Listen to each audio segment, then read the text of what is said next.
Hey everyone, welcome to episode 20 of the Ballrooms and Bachelors Podcast, where we talk about our experiences as ballroom dancing students, dancing with the stars and all things Bachelor. I'm Matthew. And I'm Camille. So on the episode this week, we have quite a bit to talk about, especially because our competition is this week, but we're going to be talking about dance this past week for us. Like we had been talking about for the last few episodes, maybe even for like a month now. Our competition is this month and it's officially this week. It's crazy to think that it's already this week just because of how much we've been preparing for it. So we're going to talk about the competition again, like our prep that we've done like over the last week, getting ready for the competition this week. Camille had a coaching with Andra, who's like a really amazing dancer. Like I don't even know, like I know Elena's is like 2-time Latin champion or something like that. I don't want to get it wrong, but she's amazing.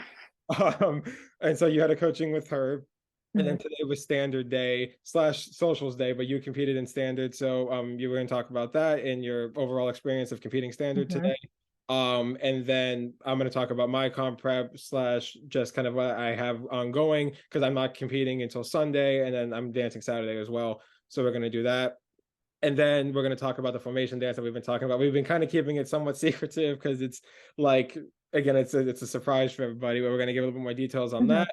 And then this week is the semifinals of Dancing with the Stars. So we're going to be talking about all our thoughts and recap about that. And then not, I don't even know how to describe it, but a crazy, not forgettable. That's what I meant to say. A not forgettable 2 episodes of Bachelor in Paradise this week. Yeah. So those are the things we're going to talk about. I don't even know where we're going to start with that, but that's what we're going to be talking about this week. So do you want to get started? Yes, I can get started. So so last week I know we recorded a little bit earlier, just because we had the less episodes. We had one less episode of Bachelor in Paradise, so we were a little bit ahead on that. So last week, the end of the week, I had the double lesson with David to go over standard, and we did my rounds and everything. You know, I always get a little bit of the pre-competition jitters because I just like to know that I know my choreography and I know my whole routine and everything. But as I was reminded today when I competed, it doesn't always help everything. So I'll get more to that in a second. But so I had my double lesson with him last week, and then I had one lesson, like a single lesson with him on Monday this week, and then that was like all my prep for standard. And then I competed standard today. Even though I'm not competing Latin this weekend, Andra was coming just because, so she did actually judge me today for standard, but on Tuesday I had a coaching lesson with her with Yuri for my Latin dancing, and you know, we had gone over my cha-cha the last time and did some arm movements and like facial expression and styling and all that, and I thought we were going to go over the cha-cha a little bit more today, but we actually went over the samba. So Yuri and I did start working on an open gold like choreography for my samba, but he wanted her to look at the closed gold, so we went over that. And it was a while since I'd done the closed gold choreography, but you know, there's a lot of similarities between that and the open. Like there's still some of the same steps that are going to be there, so she was going over a little more of the styling. So you know, I don't know the next time I'll be competing Latin per se, but either way, it's, you know, it was good to just go through some of the different you know, arm styling, and she's great. I just really appreciate that she's direct and honest with you, but she's also very positive. So and I know I talked in the podcast last week, so I think her and Nino are world champions. It's unfortunate, but I don't fully understand the whole competition circuit outside of Dance With Me. I know, me too. AODC, and I know there's a lot of different curriculums that people follow, so I know there's a lot with that. But that's a whole other, we'll have to figure that out, how to explain that to people one day. We're gonna do some research. Very eye-opening to me, because figure skating is just, it's basically kind of one thing. But anyway, I know that there was this competition, like this video that was like circulating that kind of went viral because Nino had like fallen on the one dance and he was like gone like this or whatever. And so like it's been circulating, and people that like don't dance are finding this video and seeing it, and it was just funny that you know, it's like, oh yeah, I know them, you know. It's crazy. But she's great, and I did enjoy working with her again, and it was cool to see her then today judging my standard. So standard, So today's Thursday. I got up at 5:30 this morning. Mhm. So I'm a little tired. But no, My I God, went in, can't even I imagine. started, yeah, my hair appointment was at 7:30 Mhm. and my hair appointment was at 7:30 and my makeup was at 8 a.m. Mhm. And I started my first heat at 10 a.m. Wow. So it was like, and 10 a.m. doesn't really seem like it's that early, but the hair, the hair and the Yeah. makeup. I was just very fortunate this time that I had enough time between getting my hair done and getting my makeup done. I had enough time to go ahead, finish changing, catch my breath, like finish putting all the tanning lotion on, and then Mhm. actually warm up with David and like sit and Cynthia and I were talking for a bit. With Justin upstairs before we started competing. So like I had plenty of time to do all of that stuff. Yeah. So that was good. Uh yeah. So the competition went well. The floor was a lot smaller than we thought it was going to be. Yeah. Not I was surprised when I walked in this morning. It's crazy. not so much because of the room, just because it was like squared off. It wasn't like a full rectangle. Like David thought there were going to be at least 2 to 4 more panels like coming out. Right. So yes, like as I was mentioning earlier, sometimes as much as I understand the choreography and remember the choreography, like I don't know, I find this more with standard than Latin. You have to change that choreography constantly. I think there were maybe Viennese, but Viennese we kind of always just fluctuate anyway. Yeah. Because that's kind of just the MO for Yeah. Viennese. Just do what you're asked because there's really only a few different options of steps you can do. Mhm. Um, but I think like a lot of the dances I kind of just kept getting a little we changed the choreography a bit. Like so David's like, okay, do this step next, do this step next. And I'm like, you have to tell me soon enough so I can Get ready change for it. direction. Right. I think overall, I was happy with how I did. I think that was definitely a big variable. And I think just the way people move on the floor in standard, you can kind of get into like a gridlock situation Yes. that you're getting stuck whacking into people. I said to David partially as a joke, um, and I hope this lands as a joke, but I was just like, the way people were moving sometimes, like the one person was going totally the opposite direction, and I was like, what the heck? I was like, I feel like I would be safer running in traffic. Oh, yeah. Oh, I was like, oh. So anyway, but I just love like the how like the instructors especially they know how to kind of lead through that, especially yeah. but like it makes it look cool in standard because like in Latin like I've never Hmm. had that problem, but I haven't danced on a floor this small in Latin, Yeah. but it's you kind of can keep going and you don't travel as much like besides a few dances I think Yeah. like we talked about. I think you probably travel the most in samba and maybe cha-cha, but like Paso. and Probably. paso, yeah, that's right. Yeah. But like rumba and jive, you kind of stay somewhat in a box, Yeah. not box, but like you're not traveling across the floor that much. You're kind of doing the things in No. a certain amount of space. But it's cool to kind of see that Hmm. you make it look cool where they're just kind of like swaying back and forth if it, like and then they keep Yeah. going.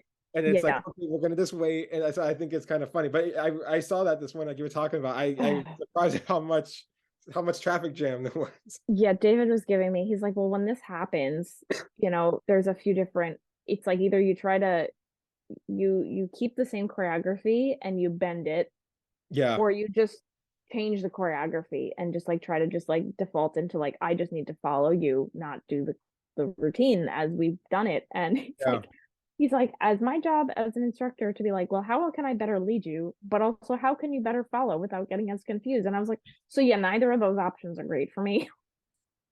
I mean, sometimes I mean, I don't know, like how do I say this? I don't think I was horrible at both of them. I just wasn't I was the same at both of them, so it wasn't like there was a clear one that made more sense for yeah. him to do. I just also was like, which one are you doing right now? So, Hmm. um, but no, I think it's I just didn't expect it to be because that's happened before, but not like here and there, not to this level of like the whole time I'm on the floor, I have to keep shifting the pattern. And I My think the God. other thing with standard is like it's such a big frame, like you Yeah, can't like you're bumping into people. So right, it's just I don't know. It's just like you're bumping into people, so you have to kind of right. I'm shift curious to whatever. see what it's going to be like on for Smooth and Latin. One Yeah. for smooth with watching it, and then with me Latin with performing Latin on Sunday, especially because like I Yeah. think those two styles, and we talked about this, are they get way more participants in competitors Hmm. than standard. Yeah. So I'm interested to see how they kind of like. I'm assuming they take that into consideration when making the heat sheet. So I'm assuming they're like, okay, we can probably only have this many couples on the floor at this time when it's like that's Yeah.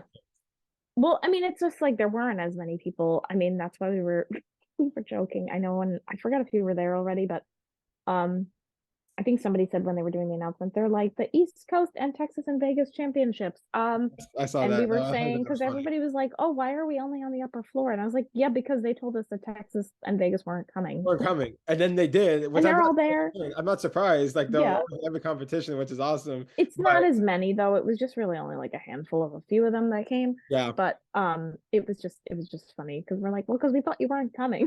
no, But I like, know. they filled out the floor.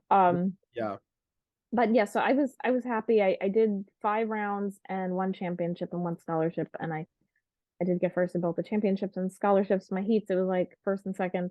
I think it was between Justin and I, because sometimes you can't.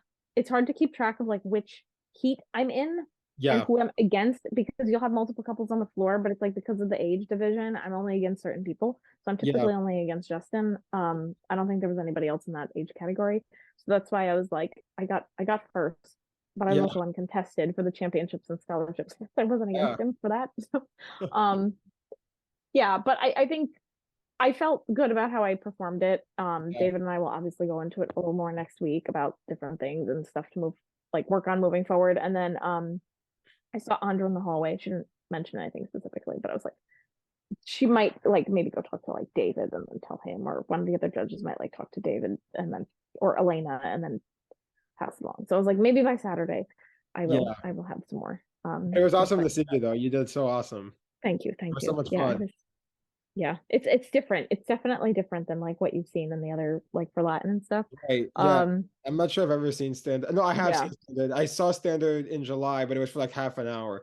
But Oh, I yeah. hadn't seen it like fully for the whole like round or every single Yeah. round. But it's so much fun to watch. I love watching it. Yeah, I think for me, like I didn't watch standard at AODC, but I don't know. I mean, I think like personally for me, I would be interested just because like reminding people. So Dance With Me has their internal competitions and it's just Dance With Me students. So that's what this weekend is. Yeah. But they also started the American Open Dance Sport Championships, kind of like their series that they started doing, and they started opening it up to more and more couples. So Yeah. um it's like an outside competition run by Dance With Me. So it's we get the experience of like competing against other couples without having to go to an outside competition. Mhm. So I think for myself, like I only did Latin at the AODC comp last year. So I think what might be interesting for me to do moving forward is just to do like think about maybe doing like standard at AODC. That way I'm like against more people. Oh yeah. I get that experience. And I'm still silver for standard, and any like even when I spoke to David, I'll probably stay silver for a while. I know we just are changing the choreography for some of the dances, and it's really just like kind of ingraining that more now. And then you know, depending on whenever I compete again, if I could either change more of the choreography of some of the dances that I hadn't changed before, or just I think I should probably work on being able to follow better just in general, because it's definitely like a high risk factor Hmm. when you're at the competition, because I'm like, I work so hard, I know it, and then I go and it's like there's so many variables around. Hmm. So we'll see. So I'm thinking now, I'm literally coming up with this right now, but I think doing AODC for standard might be Yeah. a good That'd thing be a on good my idea. list. Yeah. Um, so yeah, so that I think that was really it for me today. Yeah, so like I now am mostly just like, aside from the formation dance, which we'll talk a little bit more about later, aside from the formation dance, I am mostly just watching that this weekend. So Mhm. I'm a little more relaxed now. Anyway, Yeah. okay, so what about you? You've got a lot going on Oh this gosh, weekend. yeah, it's crazy. So like I had mentioned last week, and it's crazy to even think about like, and now Mhm. now that you just mentioned like different things are thrown at you on the floor, like you know the steps, you know the routine because you've done it over and over and over again. Yeah. And then when you're actually on the competition floor, it's completely different.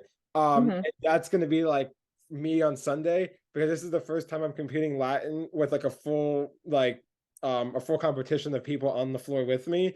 Because like I had mentioned before, the only two other competitions, or the two competitions I've done this year, which were my first two competitions I've ever done, were mini match in February, which is like a virtual competition, where there was only 3 other couples in the studio. Actually 2. I think we were the third. Or I think we were one of the 3. Oh yeah, one of the 3. So there were 2 other couples in the studio, and then like a few like photographers, and that was it. But in total, there was like 7 people in the studio, and that was it. So we had so much room to dance and move around and stuff like that. And then excuse me, and then when I did rhythm team match in March, that was 2 dances, and they kind of spread out the teams like around around the floor, so not everybody's crowding each other. You kind of stay in the like section of the floor. It's like, okay, this studio is here, this studio is there, and stuff like that. So we weren't really moving around that much. So this is going to be the first time that I feel like I'm going to be doing some of my or all my Latin routines with the possibility of having a lot of people on the floor at one time. So I'm interested to see how that goes. And like you were saying, leading or following, I'm interested to see how that kind of changes my. I've been trying to get better at leading Elena better as well. And we've worked on that a lot. And that's something that I've talked with Yuri and David about a lot as well. Cause like they've seen me lead Elena, and they're kind of like, oh, hey, here's how you can lead her better. Here's how you can kind of make a like a directional change better, or here's how you can kind of make this a little bit more I don't know what the word I'm trying to think of is, but like make it seem a little bit more clear on what you're trying to do when you're leading.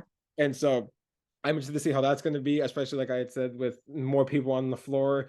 Like for my first time, like with more people on the floor, I'm interested to see how that's going to kind of change my leading in my choreography. I'm really excited though. I think it's gonna be a lot of fun. So yeah, getting back, that was just like something that popped in my mind when you were talking about that.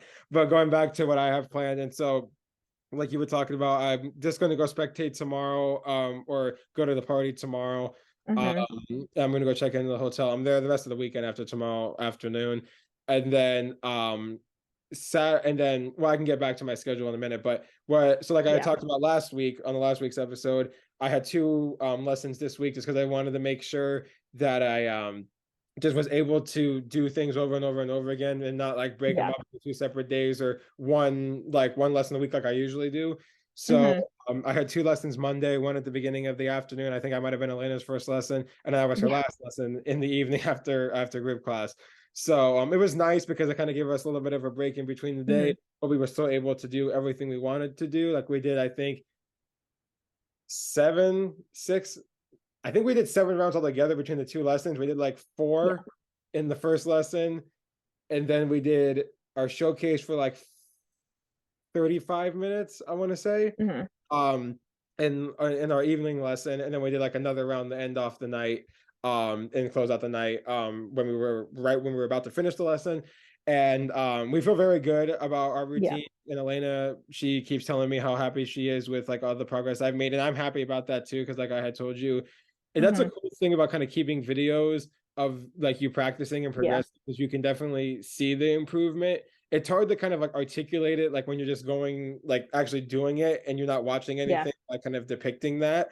But watching like my mini match routines and even just practicing my routines in the spring, a lot of my Latin routines didn't have a lot of arm stylings in them, but now a lot of them do now. Like I would say specifically in my samba, where like I would say probably particularly in the Botafogos, in that little section that I do, there was in because we never have really worked on this much. It was more just about the kind of the technique and nailing that, and getting that down.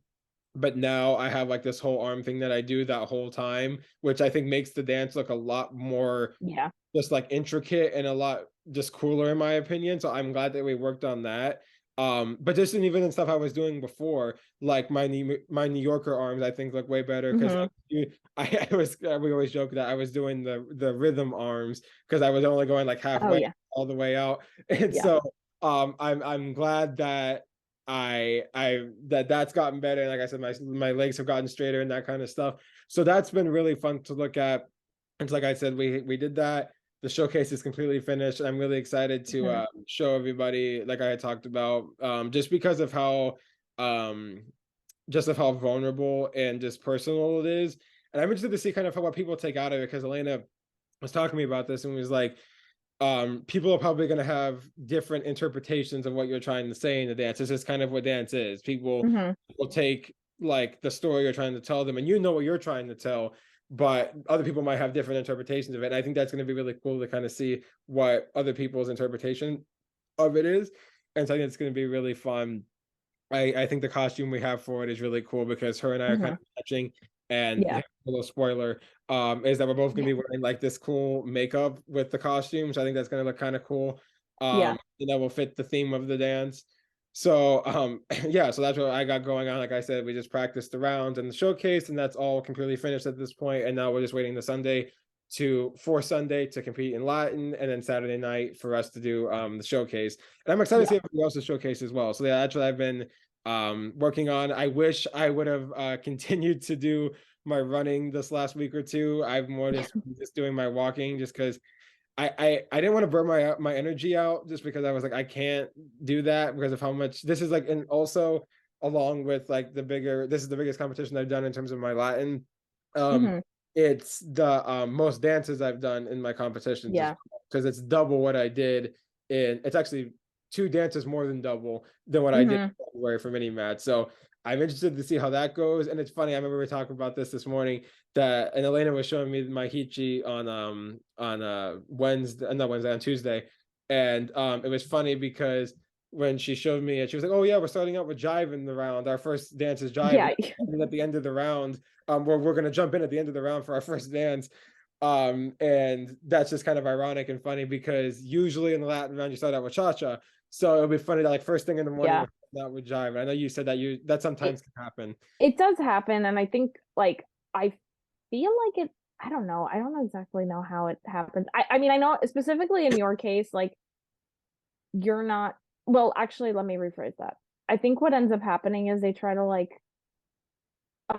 There's only so many people that do all 5 or even 4 of the dances. So I think what happens is like you might have a ton of people that are doing like cha-cha, samba, rumba, but they're not doing paso and jive, but you have like 1 or 2 people in that level that are doing that many heats or that many rounds that are at that time of the day, that are like in your age group, whatever, that so they try to fill you in there, and then that way, because like later in the day you might have more people you can be against.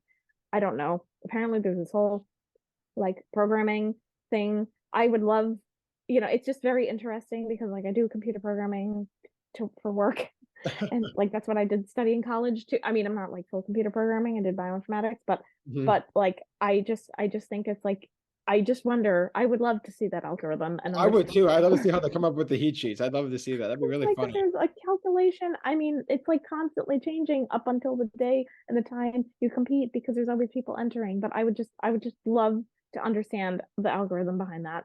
That'd be really cool. Yeah. But I'm really looking forward to seeing all of your stuff. And then jive's a good thing to get you going, Yeah, it is. It's gonna be. It's like, I think it's 9:13 is what the heat sheet says now. So it's like 9 o'clock in the morning. Start doing jive. So it will be a good way for me to start waking up. And so I'm excited for you to be there. That's another thing. I know we talked about this before with the kind of pros and cons of me not doing Texas and doing the local competition instead, is that Elena and I were talking about this too, is that I've noticed, and I noticed it especially at team match, even though I only did 2 dances and it was in the style I really hadn't done much of with rhythm, but I had noticed that I had way more energy in terms of like added energy that wasn't like coming from me when the crowd was involved when I was dancing. With mini match, it was like just kind of like the photographers kind of cheering and stuff like that, which is still awesome, but like since it's kind of quiet in there, I noticed that I fed off the energy way more when there's that many people. So I think that's a huge pro to doing the local competition here, is that you guys will get to see me and stuff like that. So it'll be really fun. And we have all the Glen Rock Teen Spirit, we have pom-poms. We do. We're using them. Friends bringing the megaphone, because David doesn't know where his megaphone went. Bobby, we had the sign, we had the G and the R, we have the golden star that I realized today is a piñata. That's what I thought. Studio. I thought it was a piñata at first. I was like, is that a piñata? But then I held it. And I was like, I'm not really sure. And then Yeah. when you were dancing, I forgot who it was. I think it might have been Cynthia, Elena, and I. And we had like held those three things when you were dancing. And I think it might have been during waltz because it was slow. But we were just like Oh, waving it. yes. Yeah. I was That was really laughing with funny. David and I was like, I really hope somebody got them on film doing that, but I couldn't do that. But yeah. Yeah. That was No, funny. when I held it because it was on the table and then I had held the button, it was like push here to insert candy. I was like, I have seen this every day for forever. I Yeah. didn't realize it was a pinata. Yeah. Anyway. So we're really on point with the team spirit for this competition. Yes, yes, I know. Determined. So yeah, Yes. so I know. That's why I'm like selfishly, I'm happy that you're doing New Jersey. Okay, yeah. So go ahead. And that's pretty much all I had. Is just Yeah. like, again, I'm excited to do those things. It's been a long time coming. Like I had said before, my last competition was March. And so Elena and I have been working on these new Latin routines, I think since May. So it's about 7 months we've been working on these. So now that we're going to be able to actually finally showcase these in front of people and actually perform these and compete these Latin routines in front of people, I think it's going to be so much fun. So I'm really excited. Awesome. Yes, and then last but not least, we have a formation dance on Saturday. So it's like 5 p.m. I think it's just I know Justin said the Texas studio, they're like, we're not doing it. Even the woman Liesel that was doing my hair, she was like, we're not doing, or not my hair, my makeup. She's like, yeah, we're not doing it because there's not a lot of them that came. But yeah, we practiced on Monday. We had a double lesson. We did our dress rehearsal. And and then Tuesday we had our rehearsal with all of the instructors for the first time. We had every single person there, and we recorded it. Just so we have the video. I actually showed my mom the other night, and she said it looked really good. So if anybody was watching, my mom thought it looked really good, and she's watched me dance and skate over the years and stuff. So I think she has a pretty good opinion on it because like we have a lot of, I don't think it's too much of a spoiler. We have a lot of intricate like patterns and switching and choreography and just like the general style, and it's not an easy routine. And I think I think we really, I think Elena said it the other night, like, and everybody really said it, like we have to pat ourselves on the back because it's like all of us that are doing it are at different levels, and it looks pretty good, and it's a lot, and it's like remembering where are you. I mean, I could sit here and count, but there's how many, like, we have to have at least 10 different spots in the routine. Yeah, right. Like formations. Each person. There's a lot of movement. So, that's like, I mean, the routine's probably what, 3-4 minutes? That's huge. So, yeah, I think so. I don't even I'm gonna look how long the video was. Yeah, I was about to say the video is 5 minutes. Okay, so it's like about 4 minutes because we were setting up and then so about 5 minutes or about 4.5. Yeah, so it's crazy. Did you see? I don't know if you noticed this, but did you see Yuri at the end of the video? It was like really funny. I don't know if you noticed him, but he was in the background doing something funny. I think, well, I don't know, all of you guys were at the end when we were that part when you guys are in the back and then we're doing the other thing and then you guys kept making the face. Well, maybe not you, but the other male instructors were making the faces, and I was like, please don't do this. I know. At least we're facing the back, so if I laugh, it's not going to be as obvious. But I know. Just like, and it's crazy to me. No, I know, and it's crazy to me because I have been saying this whole time that we've been doing this dance since July. We've actually been doing it since early June. I didn't realize that because I had a video of Elena teaching it was like I think it was still when it was choreography, the choreography when it was still just the Latin class. We weren't planning on doing a formation dance yet, but that video was taken on June 10th. And I was like, the fact that it's been that long, we've been doing that choreography is insane to me. So. We clearly changed that a lot because the other day everybody was messing up the arm movements and they're like, half the room's doing this and half the room's doing this, and we're like, which one is it? I'm like, well, it's been all of them at some point in time with the arm movements. This many months, exactly. And we're like, all right, this is what we're doing and this is what it is. So if you're doing it differently, do it this way now. Yes, I think I remember that was that one time that that Yuri like had certain things. And then I think he left. Or he was like on. He had a competition. He had a competition in Texas, I think, for like a week or two. And then Elena changed things, and then he came back, and then he was like, "Oh, well, weren't we doing this?" And then we all got confused. And it was like really funny. But it's I will say this is great. Yeah. this is the third formation dance I've been a part of in my time with the studio. And I mean, the first one I did was good, and that was like my first experience with it. I think the second time around we did the one that was all like the Jersey Boys and the Kiki boots and all that. burlesque and the kinky boots and Yeah. all that.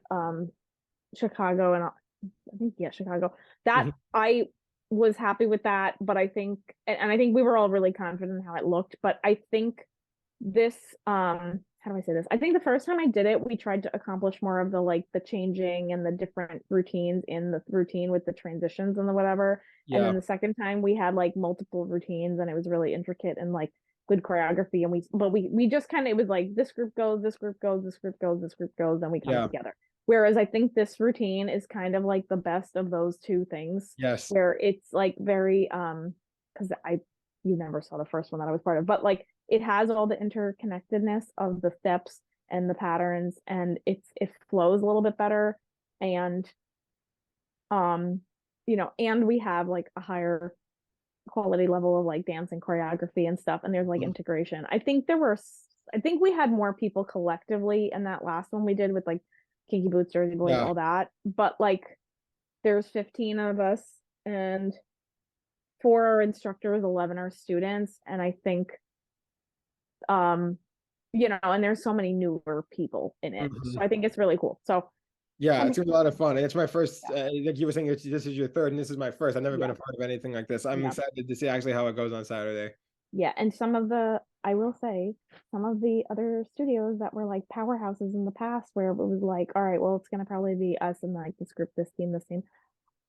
I don't know. I think I don't know. I think we have a chance. I think we have a chance. I think we have the strongest team spirit right now. No, I think so too. And I remember Eugene, and if you remember him on the podcast when we were giving a shout July, and he popped in. He popped in like a random notice, which was awesome. Thank you, Eugene. But he was saying this one, he was like, oh, all the I forgot what he said, but he was like all the crew from Dance with Me Going Rock or something like that. Like they're always seeming or to making sure that they point us out. And I think they know, because I think Elena and David especially have tried to make like the overall Dance with Me kind of like the like higher ups there, like make it known like, hey, even though we're a smaller studio, we have a really big presence within this community. So I think they kind of are making it seem, I think they are starting to realize, hey, this studio is very serious about I think they've known for a while. I think it's just like we have gained a lot of momentum recently that they can and I think that's fine, because I know like they got the marketing team. Well, marketing team was here for multiple reasons, but I think that like even the actual Dance With Me page has been posting us more and stuff. So I'm just, I don't know. We'll see. We'll see what happens. Like, they're like, oh, Glen Rock's the win team, a top team. I'm like, listen, we're just doing the best we can do. It's all up to the points and the scoring and the whatever and the judges for the like team dance and whatever. But we're going for it as best as we can. We are. All we can do. We are what we can do. I know. But I'm excited. Okay, so enough of us jinxing ourselves. All right. Shall we go on to Dancing with the Stars? Yes, let's do it. Okay, so I think because of the way that they did the whole like Latin ballroom thing, you were saying you had an idea of how to go about this. So I'm just going to follow your lead. So you take us through this. Okay. Yeah. I'm glad. And like, I know some of them are talking about this and it was nice to not have a theme week, because they've been doing theme weeks the whole competition. So it was nice to kind of have this like a regular kind of, because they used to, and I know we've talked about this before, but they used to do like maybe 2 or 3 theme weeks a season. But like now this was every single week besides the next 2 weeks. So it's nice to just have that. But like you were talking about, it was like each couple had to do a ballroom style and the Latin style, and whichever one they didn't do, they did in the second round. And so my idea was that we would just go over each couple and then talk about if and what list we had them in, and then our thoughts on each dance. So kind of, for example, we can just talk about one couple, and if they were in both of our lists, we can say for the round 1 dance, give our critique or give our thoughts on it. Same thing with round 2, and it's on to the next couple. So we're not going back and forth and like repeating people. So that might just be easier. No, exactly. They're all so good at this point too. It's so hard. Well, I know it's so hard. I had, besides one of the rounds, I had every single person. We're gonna talk about every single person in this recap, but I was just saying, I can't believe it's the semifinals already. It's insane because I remember the premiere vividly, so it's crazy that it's gone by this quickly. But Yeah. Okay, so who's first? okay, so let's go. Let me scroll down here to just get. Let's see. Okay, you know what? We've been going with them recently, but I'll start with Gabby and Val with this because it's at the top of my Yeah. list. And Mhm. this was so good. I really, really, really loved it. So as people know, their round one dance was a waltz. And I was really excited to see her do a waltz because she did Viennese in Yeah. I think week 2 or 3. And it was Mhm. nice to see her, like she did great at that, but she's improved so much as a ballroom dancer that like I just was Yeah. really excited to see her do waltz.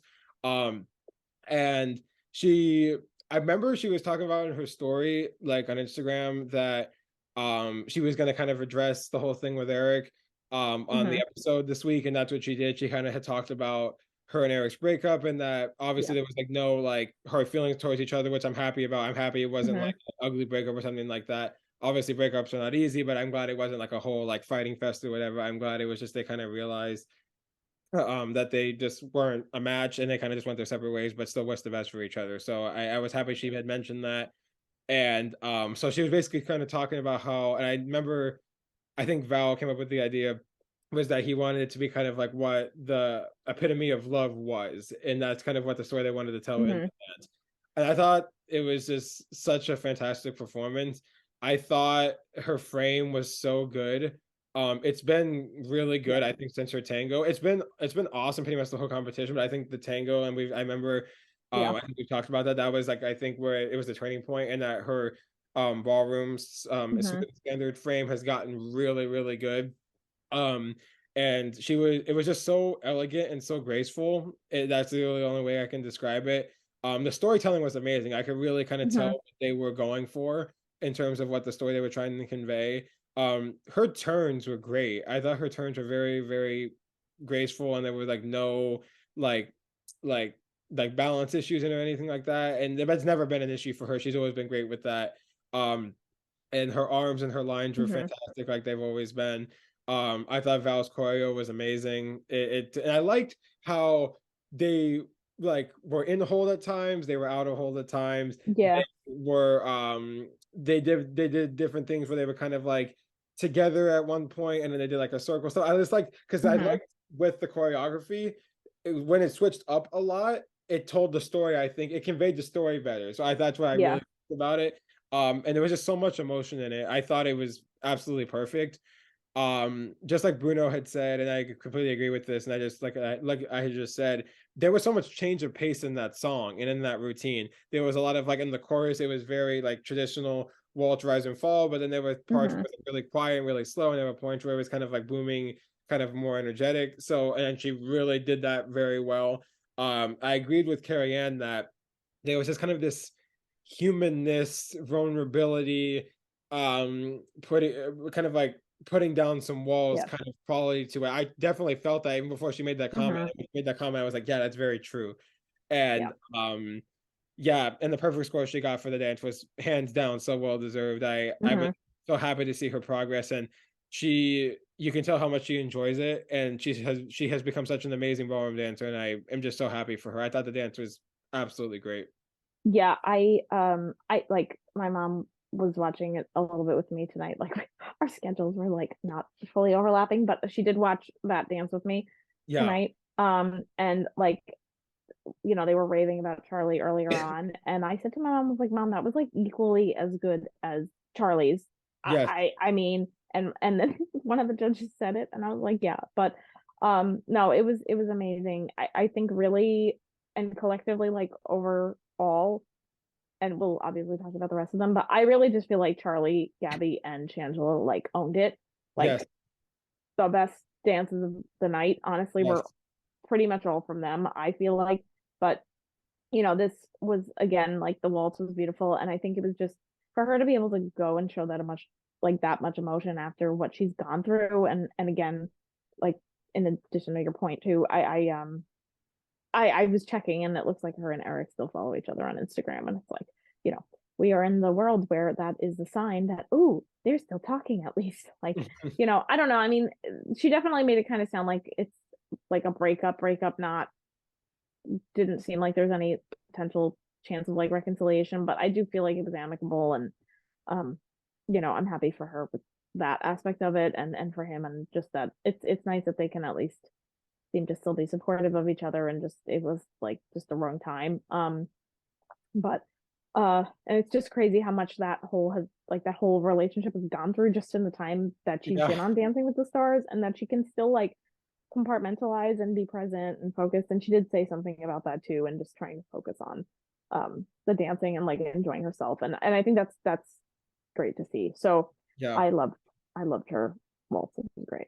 Yeah, it was amazing. And going back to your point about the whole, like, talking about it seemed like it was kind of a breakup, but and then, like I had talked about before, because Eric had posted something talking about how he was still always going to support her 100%, that he hopes that he knows that she's going to do amazing in the finale and everything like that. I felt like if it was like an ugly breakup, they would not be saying anything nice about each other. It's like they're not talking to each other ever again or whatever. I don't get that feeling. I feel like it's more just like they weren't each other's person. But they still wish each other the best, and it's kind of no hard feelings, and I'm happy about that. I feel like that can kind of keep them grounded and not like overthinking maybe about it. I mean, I think he's also just been through a lot with his father passing too, since the show ended, and like all the things that came up. And I don't know. I mean, I'm not. I think he's a good person. I wish the best. I think it's just like, that can take a toll on a person, and it's just like, I don't know. I mean, I don't know, like they could have talked about where they want to live and what they want to do for work, and what, and all these things, and like how soon do they want to get married, have kids, all this stuff. Like who knows? I don't know. My hunch is it just had to do with some things like that, and just realizing like that they weren't the best match for each other. But it's crazy to see how much like we've gotten to know Gabby over the past year. It's crazy. Like it seems like I'm gonna miss seeing her on my television. I know, me too. I know. I make sure I'm checking their Instagram stories all the time. No, exactly. I know. So I didn't mention this with her waltz, but she was in my top for round one. So I'll move on to her round two dance, which is the paso, which is also in my top. I know we've usually started with honorable mentions, but I was like, we can start with the top this week. It's fine. Yeah, it's all good. And so she did the paso, and I was really excited to see her do this, because I was like, especially when we were talking about, and Carrie Ann was saying this too, with her tango, and then we mentioned that that was kind of the turning point of her like really showing that emotion and that like just opening up emotionally in the dance. And I think she's gotten better at it every single week. And so I was excited to see her do paso, this, since it's like a really like aggressive, performative, fierce dance. And I was like, I'm really excited to see how she does. And I thought it was so funny in the package where Val was talking about how like paso's so aggressive and it's really like angry and everything like that and passionate. And it's like, well, and obviously we all know Gabby's very goofy. And he was like goofy Gabby, and I thought that was really funny. And then I loved how she was like, "Oh, I did karate for 2 years or something like that." And then she was doing like all that, where she was like walking toward him like that. That was so kicking funny. The board. And a kick in the board. Yeah, I know, that was hilarious. And this dance, I don't even have words to describe how fantastic it was. I might even. And we were just talking about that, how we were talking about how we had no words for the waltz. I think I might have even liked this dance even better than the waltz, and I don't think I could have even liked any dance better than her waltz. So it's like crazy for me, but this dance was just so unbelievable. I said at the beginning, I think 5 seconds in, I said, "OMG, so it's so powerful." It's because of it. It started off really powerful because of like sometimes paso will like rev up or ramp up as the song gets kind of more intense. This song just started off intense at the jump, so it just was so amazing. I thought her shaping was fantastic. It was so fierce and so just intricate and detailed. I absolutely loved it. Her legs were fantastic. There was just full on movement, so full on extensions in her legs. It was amazing. She was, like I had just said before, and all her movements were so fierce and so powerful. There was just so much aggression and attack in her movements, which obviously paso was known for. So I just thought that was amazing. I love the tempo change. I thought that was really cool, because it went like really, really fast, and it kind of went slow again, and then went up to fast again. I thought that was really cool. And they kind of made that they made the choreography like that too, where like when it was really fast, it was really fast, and when it was really slow, it went kind of quieter and stuff like that. I like how they made it kind of really intricate and incorporated that those nuances into the dance with the music. I said I love the choreo so much. I thought Val's choreo for both dances was fantastic. And one was no exception. There was so much passion in it. I thought it was absolutely Hmm. fantastic. I thought the like again, like we talked about, her performative aspect was absolutely fantastic for this dance and for the waltz. Hmm. And then I just ended my notes by saying, here we go again with Bruno taking off his shirt. And Oh my gosh. No, not Bruno, Val. yeah, was it Wait, did Bruno take his shirt Bruno off again? did? Because he had like two buttons on and he was like, How you did I did miss that? it. How Yeah, did I miss that? I I just was saw thinking it. that was I Val think had it's no like shirt on again yeah, and with Alfonso. yeah. Val had no Wow. shirt on again with I'm Alfonso. tired. That's what I think happened. No, right. Yeah. I And totally then missed Val, Bruno. no, I know. And then when Bruno was making his when he was giving his comments, he like he ripped his shirt open. And I was like, that's really again, but you know what? That performance deserved it. If anybody's gonna do it, again, it Hmm. deserved it. And then Yes. again, perfect score, hands down deserved, Yeah. fantastic. There's no Yeah. words. It's really great. Yeah. That I know that was amazing. I mean, it's the same thing like with Charlie, because like Charlie also did the paso, and we'll get to that later. But Yeah. like, it was like equally as amazing. I just like, I mean, I laughed at the whole thing with the karate for 2 years, and when you were talking about the frame before, it just reminded me. I was like, well, Val was able to fix those spaghetti bolognese arms, so Yes. um, yeah, and all of this, they're talking about Val, and they reminded me of something else that happened at the competition, but I just made a note, and we'll talk about it in next week's episode. We'll like do like a full comp recap of Yeah. anything because like I totally forgot about some other cool thing that happened today, but I will save it for next week. I think I know what it is. So I'm excited I to was talk like, about it. why did I know, I'm like, why Well, did I forget to say this I before? know. But it's Yeah. fine. But it's all good. We'll get into it Next next week. week. Next week. So suspense. Yes, If you were at the competition today, you or might I know what I'm talked to talking you, about. you probably know. Um, yeah, but no, Gabby was amazing. And then I just was cracking up the whole thing with Alfonso and the shirt and the Oh, I know. again. But I yeah, love no. how like when he did the shirt and then and then he like they like surrounded him. I Oh think yeah. Gabby was like on his shoulder and then Val was like kind of hugging him and he was like, okay, you can make sure to vote for them. Bye. And then he walked Yeah. away. It's like enough. He's like, Oh my I'm out of goodness. here. So yeah, Oh but that was fantastic. And I thought it was funny going back like you were saying with Charlie that they both did Viennese and Paso. That yeah. with them. Well, yeah, I mean, so I think Gabby did just a Oh, regular no, waltz. you're right. She did regular. You're But I right. know, but I mean, whatever. It's still like It's waltz, somewhat. It's pretty similar. still Like waltz-ish, and they dances. did paso. Yeah, Yeah. No. most of them did paso, and I didn't like go through to see if any of the other ones had done paso previously. But my hunch is it's like paso's hard to find songs for. Yes, that's right. Like, so I think that's why they like saved it for this week. But like some of them obviously didn't do paso, so I'm like, wait, did they do a paso a previous week, or did they just feel like we're not going to give them paso? Yeah. But yeah, exactly. But like you're right. Yeah. Even though it's regular waltz Viennese for Charlie and Gabby, it's like they still did the kind of same Hmm. style and then Paso. So it was interesting to kind of see. But yeah, I thought Gabby's dancers were great. All right, who's next? All right. So next I'll go with Wayne and Whitney.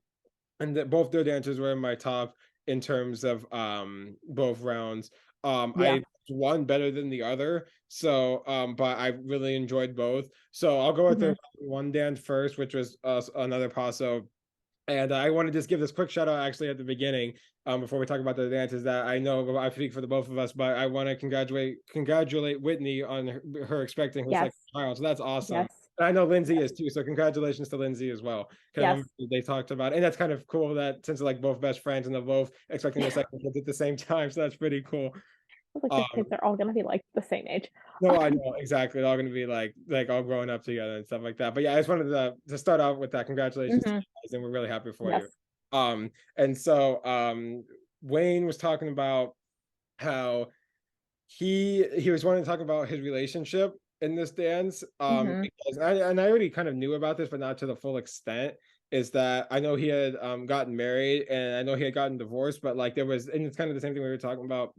One of the things is that his wife is or his ex-wife has been in the audience every single week because they're Yeah. still really good friends. So like they really support each other, which I think is awesome.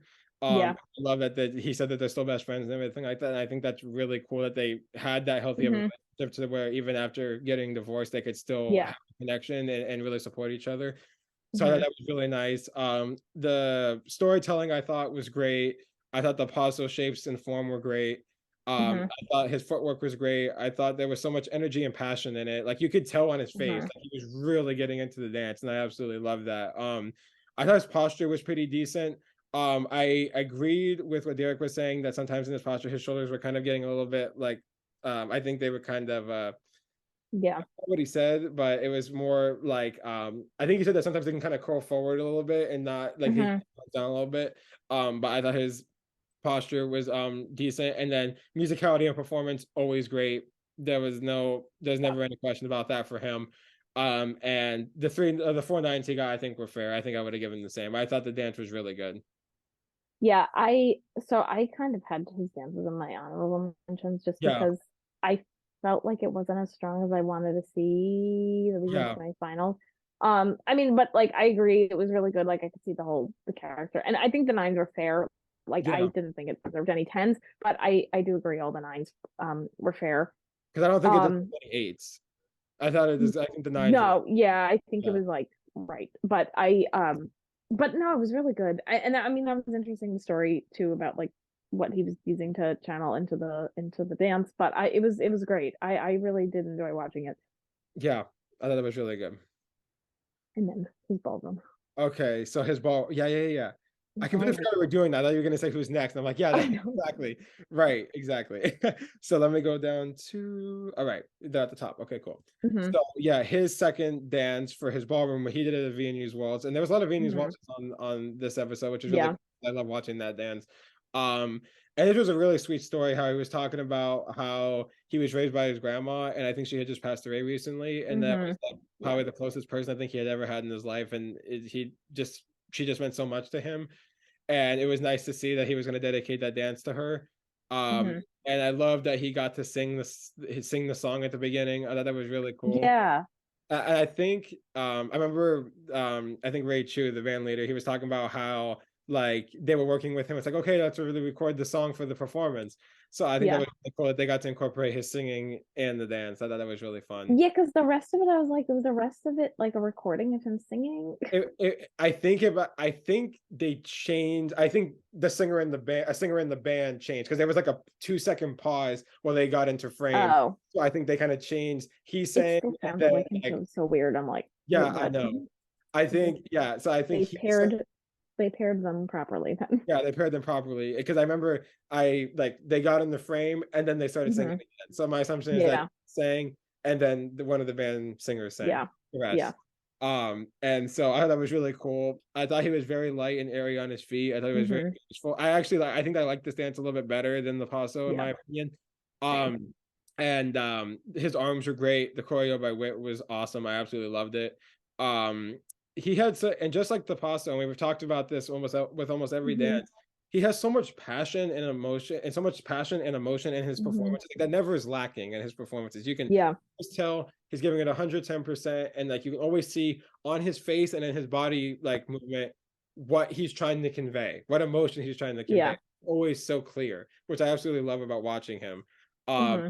I thought his turns for Vini's Waltz were great. They were not really not stumbly. They were very clean and crisp. I thought they were great. Um, I thought his frame was decent. I thought that was actually pretty good, but I agree with Derek that he said that sometimes he got a little bit hunched over and small at Hmm. times. I thought it was decent, and it might just also be because of the height difference. I think that could be kind of difficult because I know Whitney's a Yeah. bit shorter than him. And I agree with Bruno that he really knows how to approach, and this is kind of what I'm talking about with the emotion thing. That he really knows Hmm. how he really or he knows how to really approach each dance perfectly in terms of the emotion. And you're like I Hmm. said that you know what he's trying to convey, and it's always so clear. I absolutely love that. And he got the 3 9s and the 10. I think the 10 was probably like a I'm happy he got the 10, and I think the score Yeah. was because like I said, I thought the 9s were fair for the paso, and I liked this dance better, and I thought it was better technique or technical wise as well. Hmm. So I think 110 was fair. So I'm very happy for him, and I really Yeah. enjoyed the Viennese Waltz from him. Yeah. Honestly, I just basically agree with everything you said. Like, no, I do. I like his Viennese better than his Paso. Um, I think, yeah, still, I don't know. It wasn't. I think it's just like unfortunately we just had like the some of the rest of the performances were just like so strong. I was like, Yes. oh, it's not as strong as I wanted it to be from him, Yeah. but it was good.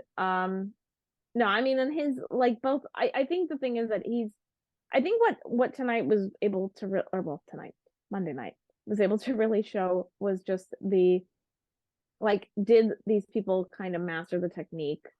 And mind you, like, paso is different than cha-cha, different than samba, different than rumba, different than jive, like, obviously, because like even in Latin it's different. But did they kind of generally master the concept of the Latin and the ballroom? Yeah. So I think that was good to kind of get that. And I do feel like Wayne did get to a high enough level on both of them that, like, that he knows how to do the Latin and he can do the ballroom stuff. Yeah. So that I felt like was conveyed. It's just like, sometimes it's just not, if it's like Paso might not have been his best dance, but it's just like they were also working on two dances this week. Yeah, exactly. Yeah. I agree. Okay, who next? All right. So next I'll do Shangela and Gleb. And so they were both in my top dances as well. Both dances from both rounds are both in my top dances. And so their first dance was another Paso Doble. I got a lot of the, like I had talked about with Charlie and Gabby, a lot of the couples kind of like traded off dances for like each round. So I thought that was kind of cool. So there were a lot of pasos, a lot of Viennese waltzes, stuff like that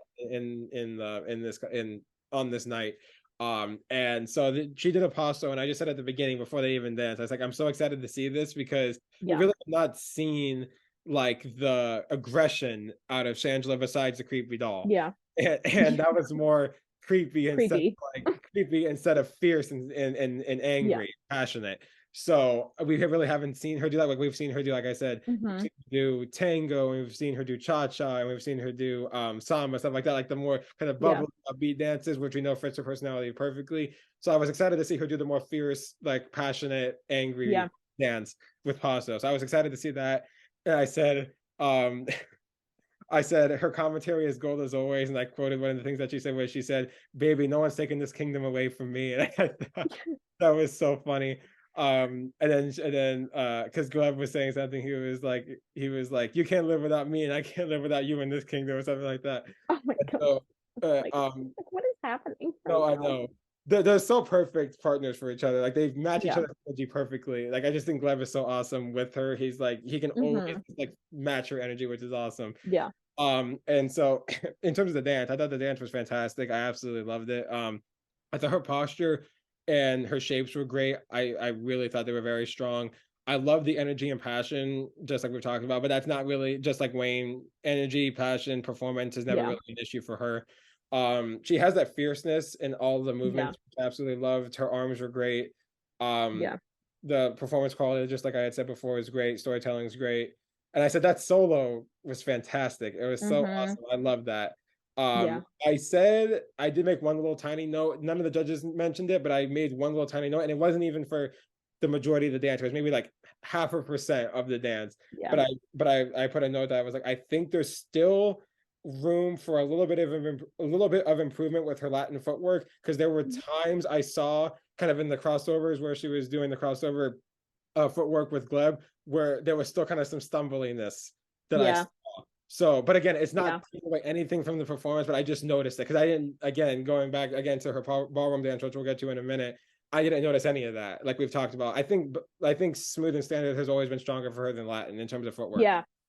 Which again, people have things that they're a little bit better at, and maybe some styles that it takes them a little bit more, kind of a little bit more time to get better at. But that's just a little note I put. But again, it doesn't take away from anything with the amazing, how amazing the dance was. Like Glenn was saying, she's so committed in the dance, in every dance she does, which is great. And then when she was saying in the package, she said "Te amo, hallelujah." Oh yeah, it was so funny when she was like speaking Spanish and then to hallelujah at the end. Oh yeah. Like the Spanish, she's like all the Spanish people, and I was like, what is happening? I know. No, I thought the paso was great too. I think she also had the advantage of, because she's been better at the standard dances, that the frame helped her with the paso. Right. But you were saying something. Sorry. Oh no, I was just gonna say that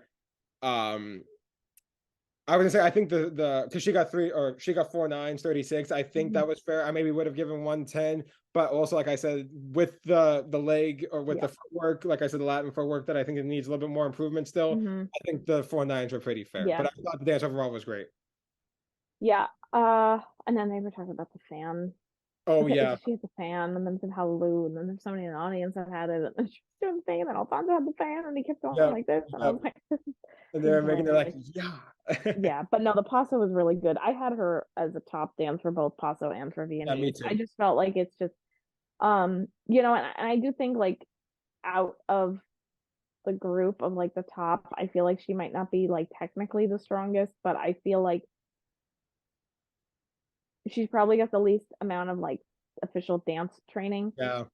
out of the top like the four that are left. And I just feel like that is in itself an accomplishment Yeah. because it's like that's why it's like all right, so she's not like totally nailing it, but she's like nailing it enough that it's like Right. pleasant to watch. Yeah, so I loved her also. Yeah, it was great. And And Viennese waltz. yeah, so then her Viennese Yeah. waltz, I thought it was great as well. Hmm. And I thought, just like I've talked about with the other Viennese waltzes, I thought she was so light and airy within her movements. Her movements were Hmm. very light and airy, and then fluid arms. I thought her arm action was great. Her rotations were Yeah. very, very good. And Yeah. very graceful. I thought her frame was great, just like we've talked about. And I just made this note, just like we were talking about. I Hmm. said smooth and standard are hands down more her specialty. She does great performance wise and Yeah. mostly technique wise in Latin as well. But I've just noticed there's really nothing much to there's not much to critique in her smoother standard dances, at least to me. And that's kind of been since Hmm. like week 2 or 3. So that's just always been her strong suit. Yeah. And Yeah. I said that drag across the floor was fantastic. I thought it was so Yeah. cool. And then I said Gleb's choreo was absolutely great. I think it's probably one of the best, if not the best season of his choreography. I think for me, Yeah. he's just been so detailed and intricate with his choreo. I've loved it. And she got the same score with 110 and 3 9s. Oh no, not she didn't get a 10. She didn't get a 10 in Yeah. the Yeah. paso, but she got 110 and 3 9s with this dance. I think that's pretty Hmm. fair. Like I said, I think I like the dance technique wise better than Paso. So I think again, Yeah. just like Wayne, I think the 10 was deserved if you're gonna bump it up in terms of how much like if I liked it a little bit better, which I did. So I thought 37 Hmm. was a fair score for her, but I thought both dances were Yeah. good. I thought Viennese was good. Yeah. I agree. I mean, that's the thing. I like I can basically say everything I'm gonna say. No, it was amazing. Uh, and that's it. I love to see her standard and smooth dances too because I do really just feel like that is her strongest suit. And Yeah. like I was saying before, I think that helped her with the paso, and I think that's why she had really like overall she had a really strong night. Hmm. Um, okay, who's next? So next I'll go with Charlie and Mark. And Mm-hmm. they did so first their first round dance was Viennese Yeah. waltz. Um and then this dance was so great. I don't even Mm-hmm. know how much I can even like describe how much I Yeah. love this dance. I think especially because it really opened my eyes to like how much Charlie has grown through this. Because obviously we were so impressed with her week 1 cha-cha. We are like, oh my gosh, she looks like a pro out there. But like Yeah. obviously she had said she had never done ballroom before, and obviously it's so different than like TikTok, hip hop, contemporary, all that kind of stuff. Yeah. Um and just kind of this is at the end of this, and I'll get into my comments in a second. But I remember Derek saying that he thought that she was one of the small few, if not the only dancer that's been on the show that's a star that actually looks like a ballroom dancer in the competition. And I Yeah. definitely agree with that. I totally see Mm-hmm. that. Now she could definitely be like look like a ballroom dancing pro at this point. And I said that it's kind of funny because I just noticed it every single week. I said I love how every single time Mark says that they're doing Mark is saying that they're doing a smoother standard dance. He's like, what does that mean? And she's like, frame. And then so she always Yeah. knows. So I think that's kind of funny.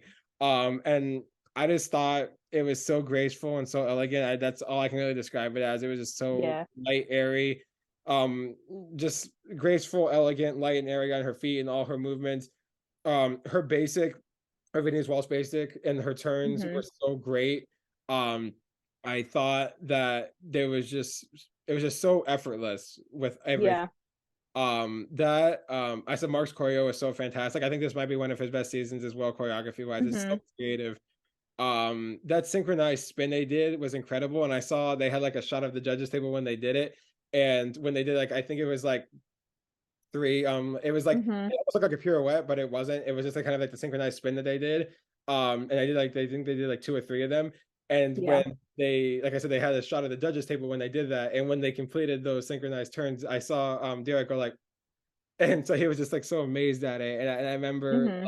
I thought the same exact thing. I was just so impressed. There was so much emotion and passion into it, and I just said at the end, fantastic. Hmm. I think I would say hands down, this is her best dance in terms of showing emotion, because I know we've Yeah. talked about how like Carrie Ann was wanting to see that, and there have been a few pockets of like she's always been a great performer, but I think there have been times where like I think in her jive maybe and like other things where like there was a little bit more kind of inward performing, and Yeah. she's gotten better at it recently. But I think this is Hmm.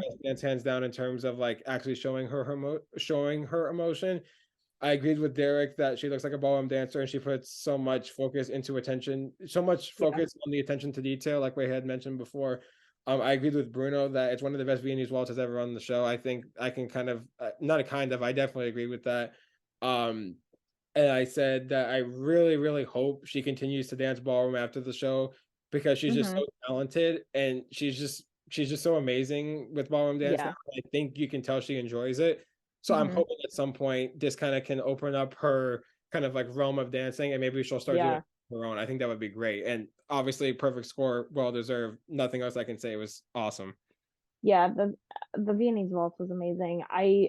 It was the song from Up? I don't know. I was just trying to Google it. It was like I think it I was can look called it up Glimpses while of you're Us. saying your I think thing. it was like Glimpses of Us. I don't know. I I was think like it was looking it glimpses. up. Yeah, I think it was something like But is that. that from Up? No, Because I that's when don't they had the think so balloon. because I think the up dance is called something else. Or up song is called something else. Yeah. Oh, because I don't know. I was just yeah, that's fine. It's just like was thinking. I was like, is that the song? Because I was like, I don't know when I had the balloon, but I guess Yeah, because the up song that's is called Married Life. And oh yeah. Because that, I was like, that's also was not whatever. I don't know. I just was like, why does he have the balloon? And I was like, I think it was just the I have the choreography. song up Anyway. right now, so I can see it's oh yeah, it was like yeah, Glimpses of Us by Joji, I think. I've heard of the artist and I really like his music. I just have never like Yeah. listened to him that much. So I'm not sure if I'm pronouncing his name right, but yeah, I Yeah. really like the song. Yeah, I mean the Viennese waltz was amazing, and I think it's just because then she did the passo, and the passo just was like out of this world. That I'm like, I can't even talk about the Viennese waltz. No, but the Viennese waltz was amazing. I mean, it's just so good, and I mean they said it with the Latin dance with the passo. Like, I mean, Carrie Ann was like, this could be like at Blackpool, and I was like, honestly, It could yeah, be.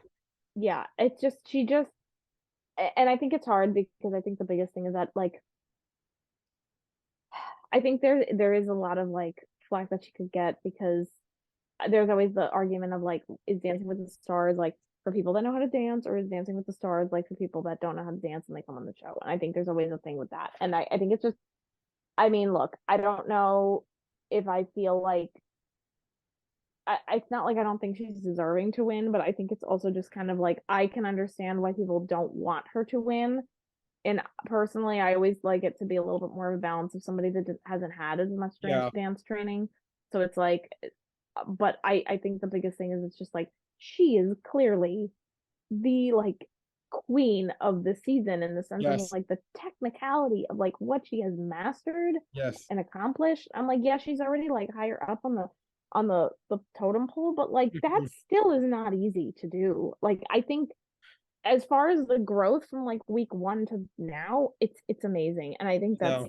that's just the biggest thing. Like I just want to make sure, and I'm saying it here and now, like whether she wins or she doesn't win because of the people like people's opinions of like whether she should or she shouldn't because of her dance experience, like she has done an amazing job this season. She has delivered Yes. on like every single routine she's done. So Yes. I mean, I like commend her for just doing such a great job. And I Yes. cannot like I'm sure next week's gonna just blow us even more out of the water. Yes. That's like Which my I can't even imagine that. But yeah, yeah, no, yeah.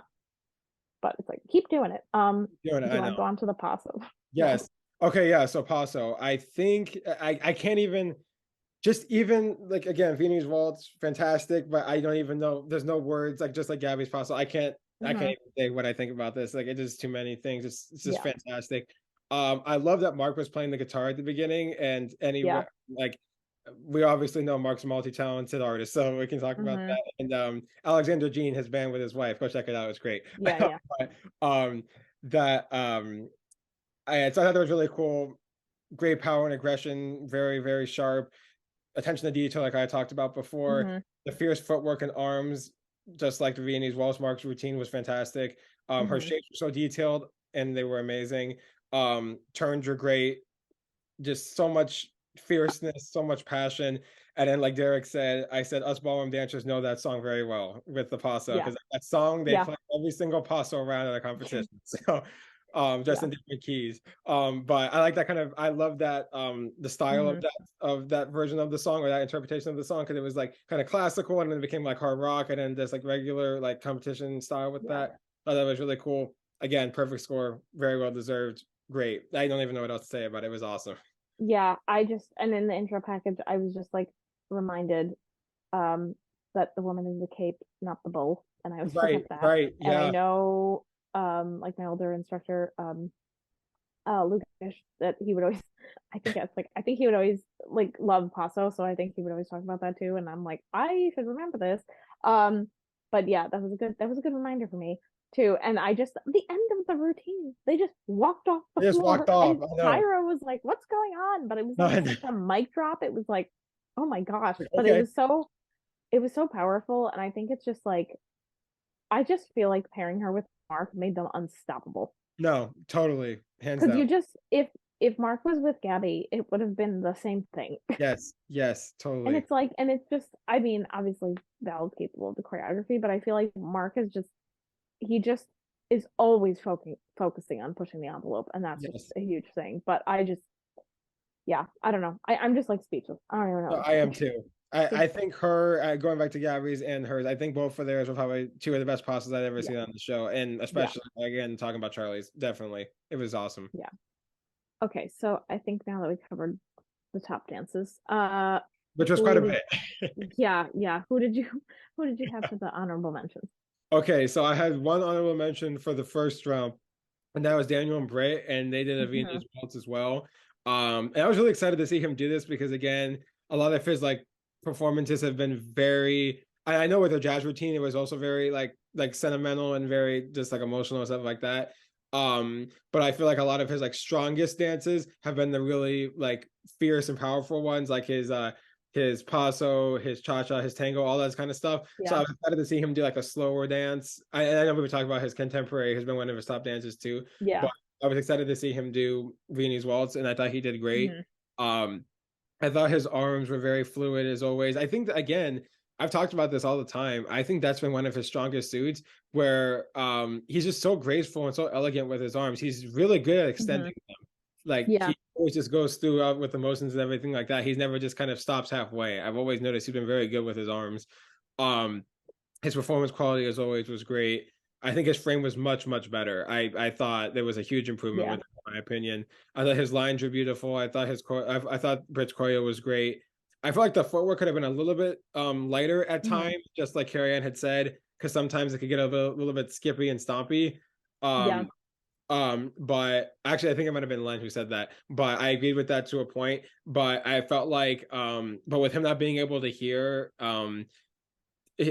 for him not being able to hear the music, and this is such a tough dance, it's with his musicality being so good as it, I mean, with his musicality being how good it, I mean, as good as it is, that's Hmm. so impressive to me. So Yeah. I again, footwork, I felt like it could have been a little bit lighter Yeah. for these waltz, but I felt like overall it was really decent.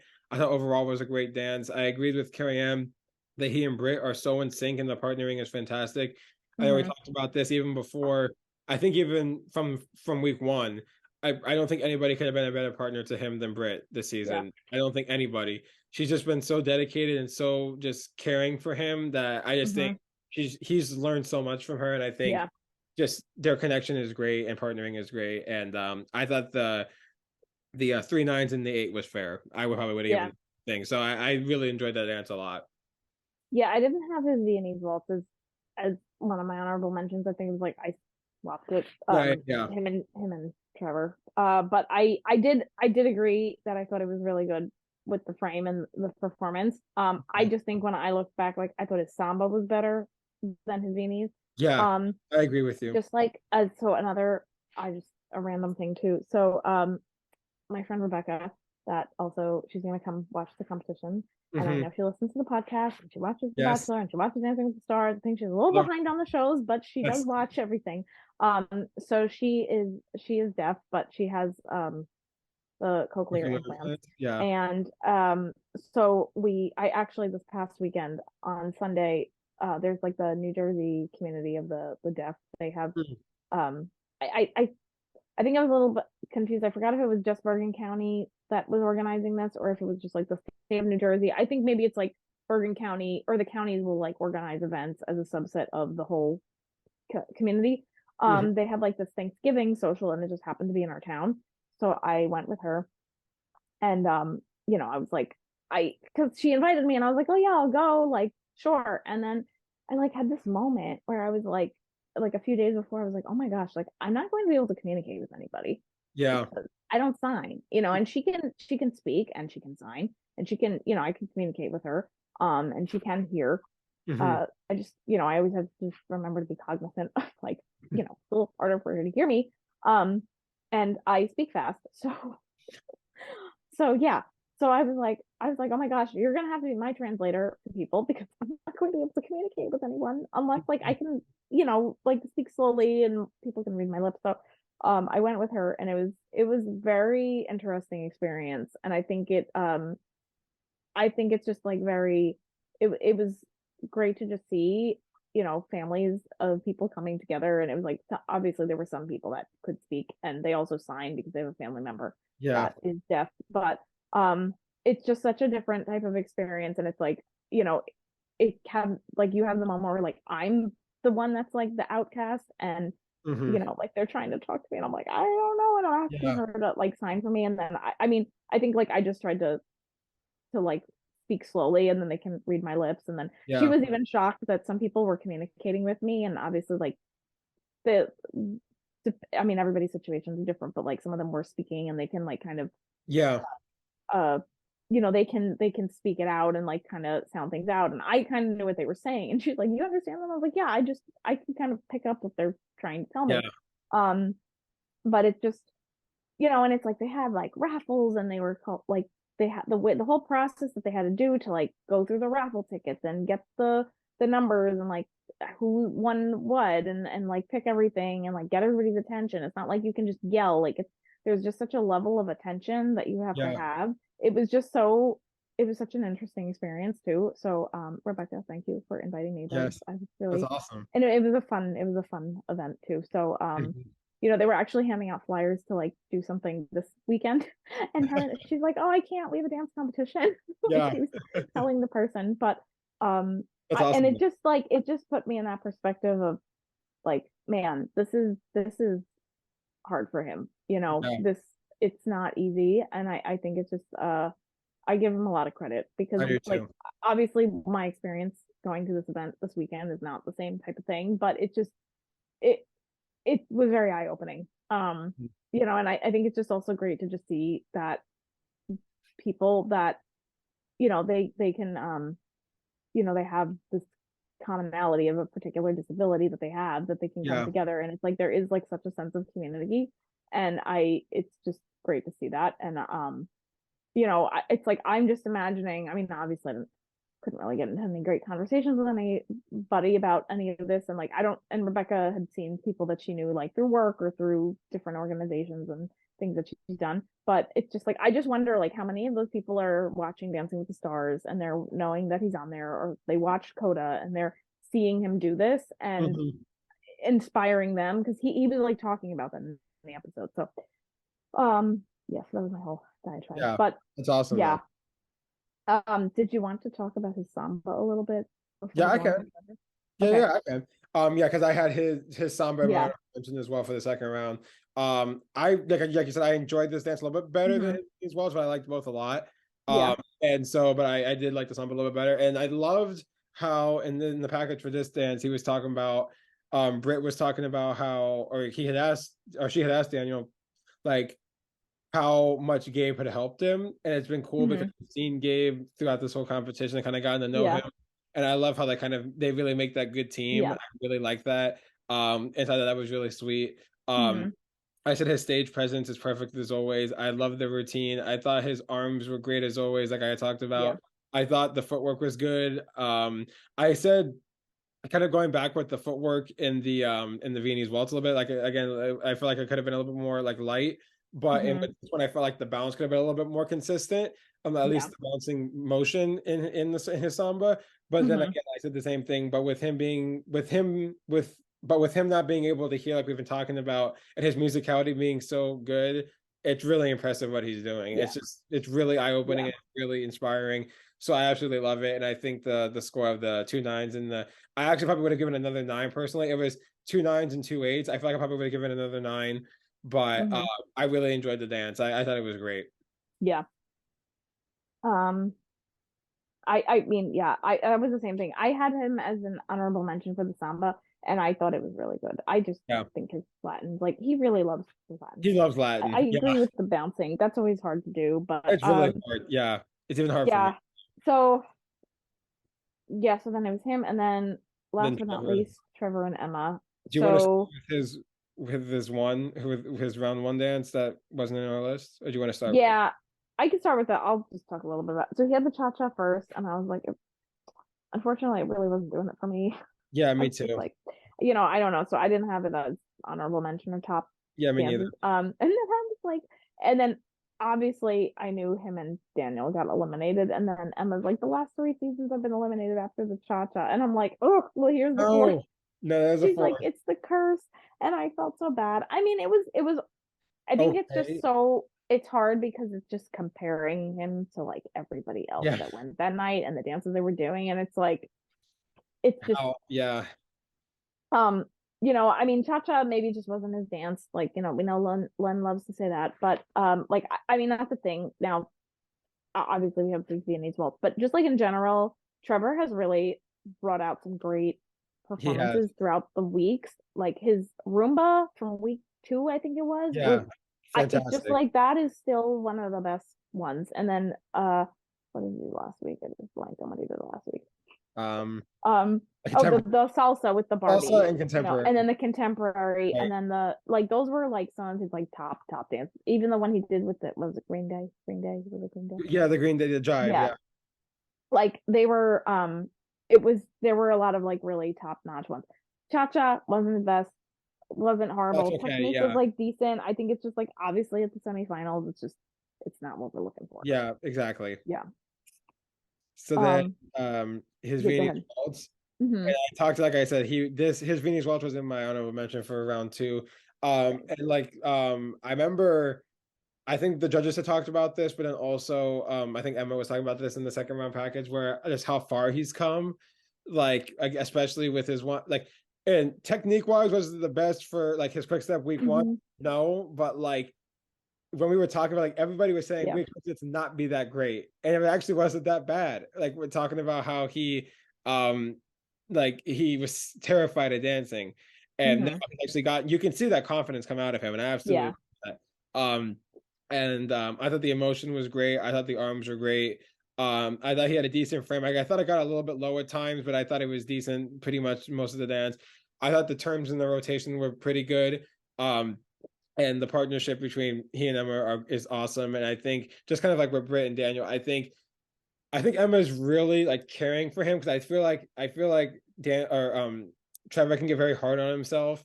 And I feel like Emma tries to make it so he can't Yeah. get to that point. I think she's always trying to be reassuring and like, hey, you've come Hmm. so far and you're really trying hard and everything like that. So I think that's great. Yeah. And he got the 2 8s or 3 8s and a 9. I think that was fair. And so Yeah. I liked it better than his what was it? What was his first Cha-cha. dance? Yeah, cha-cha. Yeah. Cha-cha. Yeah. Yeah, so I thought it was better than his cha-cha. Again, cha-cha like wasn't his best dance. I don't think it was horrible, but I don't think it was that great either, especially for like a semifinal dance. Yeah. But thought his Venus Waltz was decent and I really, really liked it. Yeah. No, I know. I like the Viennese waltz for him. I think it was a lot stronger. And I had that one as an honorable mention too. And I do feel like yeah, I feel like that it still in the scope of things wasn't one of his like top ones, but it was very good. Yeah. Um Do you want to go over the overall thoughts first, or do you want to do elimination first? I'll do, yeah, there were just like a few other things that were in the episode. So Yeah. the one thing that it was funny because I posted it on my Instagram story, not on the Ballrooms and Bachelors page, but so like they went over the whole difference between like the waltz and the Viennese waltz and all this stuff, and then Len was talking about like the fleckle, and so I double check, but I was like, I think there's like fleckle and a fleck roll and whatever, but anyway, the biggest change that I did to my Viennese waltz choreography, because it's silver and it's so hard to do in standard, there's really not much you can add. So we added, I think it's reverse fleck rolls or reverse fleckles. I don't know if it's like the term is interchangeable or whatever. And I added them into my Viennese waltz, and it's like that's the thing that I mean you were there today, so like that's the thing I do in the middle of the floor. Yeah. And so I was like, and that's what I put on the caption in the story. I was like, David, I think Len would have really liked my choreography Yeah. from the waltz. Oh, and then I know you were, because I messaged you and you're like, that's what I was thinking exactly when I saw this clip. Yeah. But and then the other announcement that they made was that Len is going to retire from Dancing with the Stars after like next week. So I mean, I looked that up. I think he's 78, so like I think he's allowed to retire. Yeah.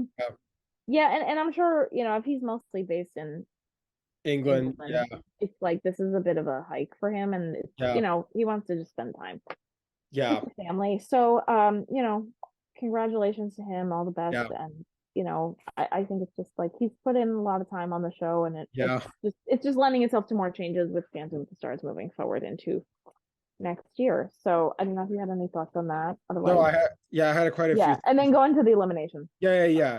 And so I have quite a few. I mean, I had a few notes on this. It was pretty interesting because I remember, I'm not sure if you know this, and I didn't really know it until like maybe 6-7 years ago. 'Cause I remember, I think Tom Bergeron was talking about it. Because when he was getting interviewed about the show and stuff like that, he was talking about how the original show of this whole franchise is called Strictly Come Dancing. It's in England, and like we were talking about, that's the show that Shirley Ballas's Mark's mom is the head judge on that show right now currently.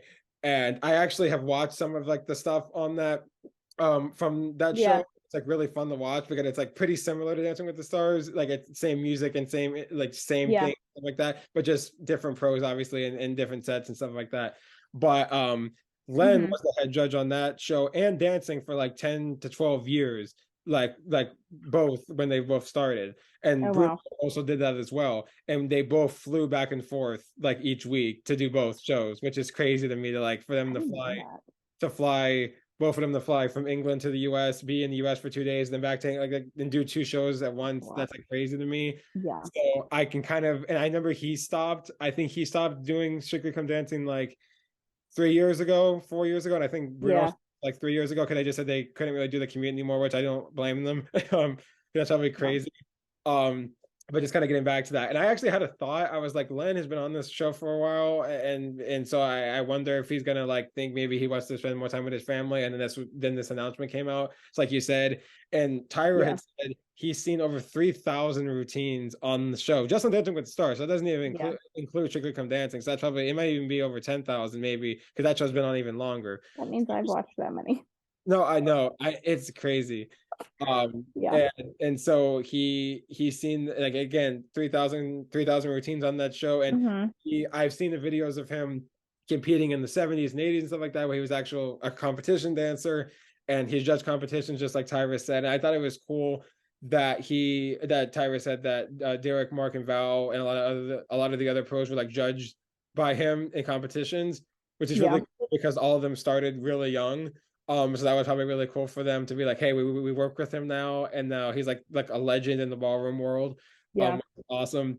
And I had said that I'm assuming it's probably like the same with you, and I'm not sure. Again, with your dance background, I remember that's probably like a stepping stone with you doing ballet and figure skating and jazz and stuff like that, and all the different dance styles that you had done. But I thought it probably could have fueled it as well. But it definitely did for me. Because like I had said, Dancing with the Stars, hands down, 100% is the show that got me into wanting to become a ballroom dancer and want to learn how to do ballroom dance. And not only is it the pros that inspired me to do it, but the judges did as well. It's kind of hearing how dedicated and how passionate they were about the art form. really made me be like, Yeah. hey, if they're this like happy and this like this passionate about something, I really want to do something like that too.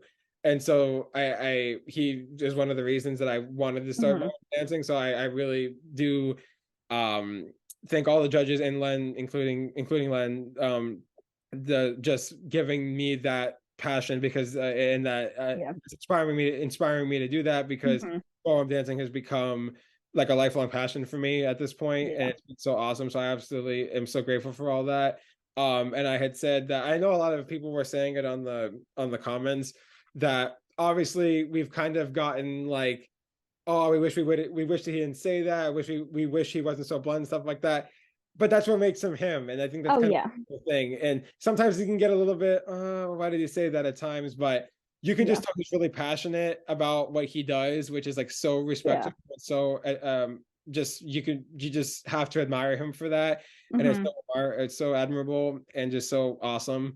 And like I said, his knowledge for the ballroom, just overall the Hmm. ballroom world and dance in general is so amazing, and you can tell how dedicated he is. And so, just like you said, very happy for him, and he Yeah. deserves an amazing retirement. And I hope he has a happy and healthy and just amazing retirement, just because he deserves it. He's been put in so many hours into the Yeah. ballroom profession, and I think changed a lot of people's lives. Personally and professionally in the ballroom Yeah. world. So yeah, Len, you're awesome, and we wish you all the best. Yeah. I'm sure that he's still probably gonna do dance stuff, just not dancing with stars. Yes, yes. But like, we'll see. To be determined. Yeah, I was like you trying to see. I'm determined. like, does he have an Instagram page? And there was one page there, but I was like, I think it was just like a joke page. It wasn't actually him. I don't know. Yeah, I don't know. Check Yeah, to see. But no, yeah, I mean, it's definitely an era changing, and it's like, I have watched the show since it started, and I yeah, think like I wouldn't have even thought of switching to ballroom dance to try to do this, after I skated. Had the show not been so popular, and then like yeah, I over the years, like some people that I know, they're like, oh yeah, I do ballroom dancing, like for nobody that was at dance with me, but like people started doing it, doing it, like they were like, oh yeah, I do ballroom dance, and then I was like, oh, this is like a thing that people do. And then it's like when I had like when I was finishing up the skating career, I looked up the studio, and then I was like, oh well, Max and Val, and at the time Tony yeah, Davalani were the co-owners of the studio of Dance with Me, and that's yeah. when I got involved, and it was like, it was cool because I was like, oh my gosh, and they're from Dancing with the Stars, so it's like, that was a big That's what I thought too. Yeah, pull to get me to come to the studio, and you know, again, like I said, I'll talk about it more next week, but like Max and Val's mom, there was like a great story that of something that had happened today, like at the competition, and it was so mm, cool. And it's just like, it's just cool, like how we have this like connection to them in such a yeah. different way, and like you watch them on the show, and it's just like a totally different.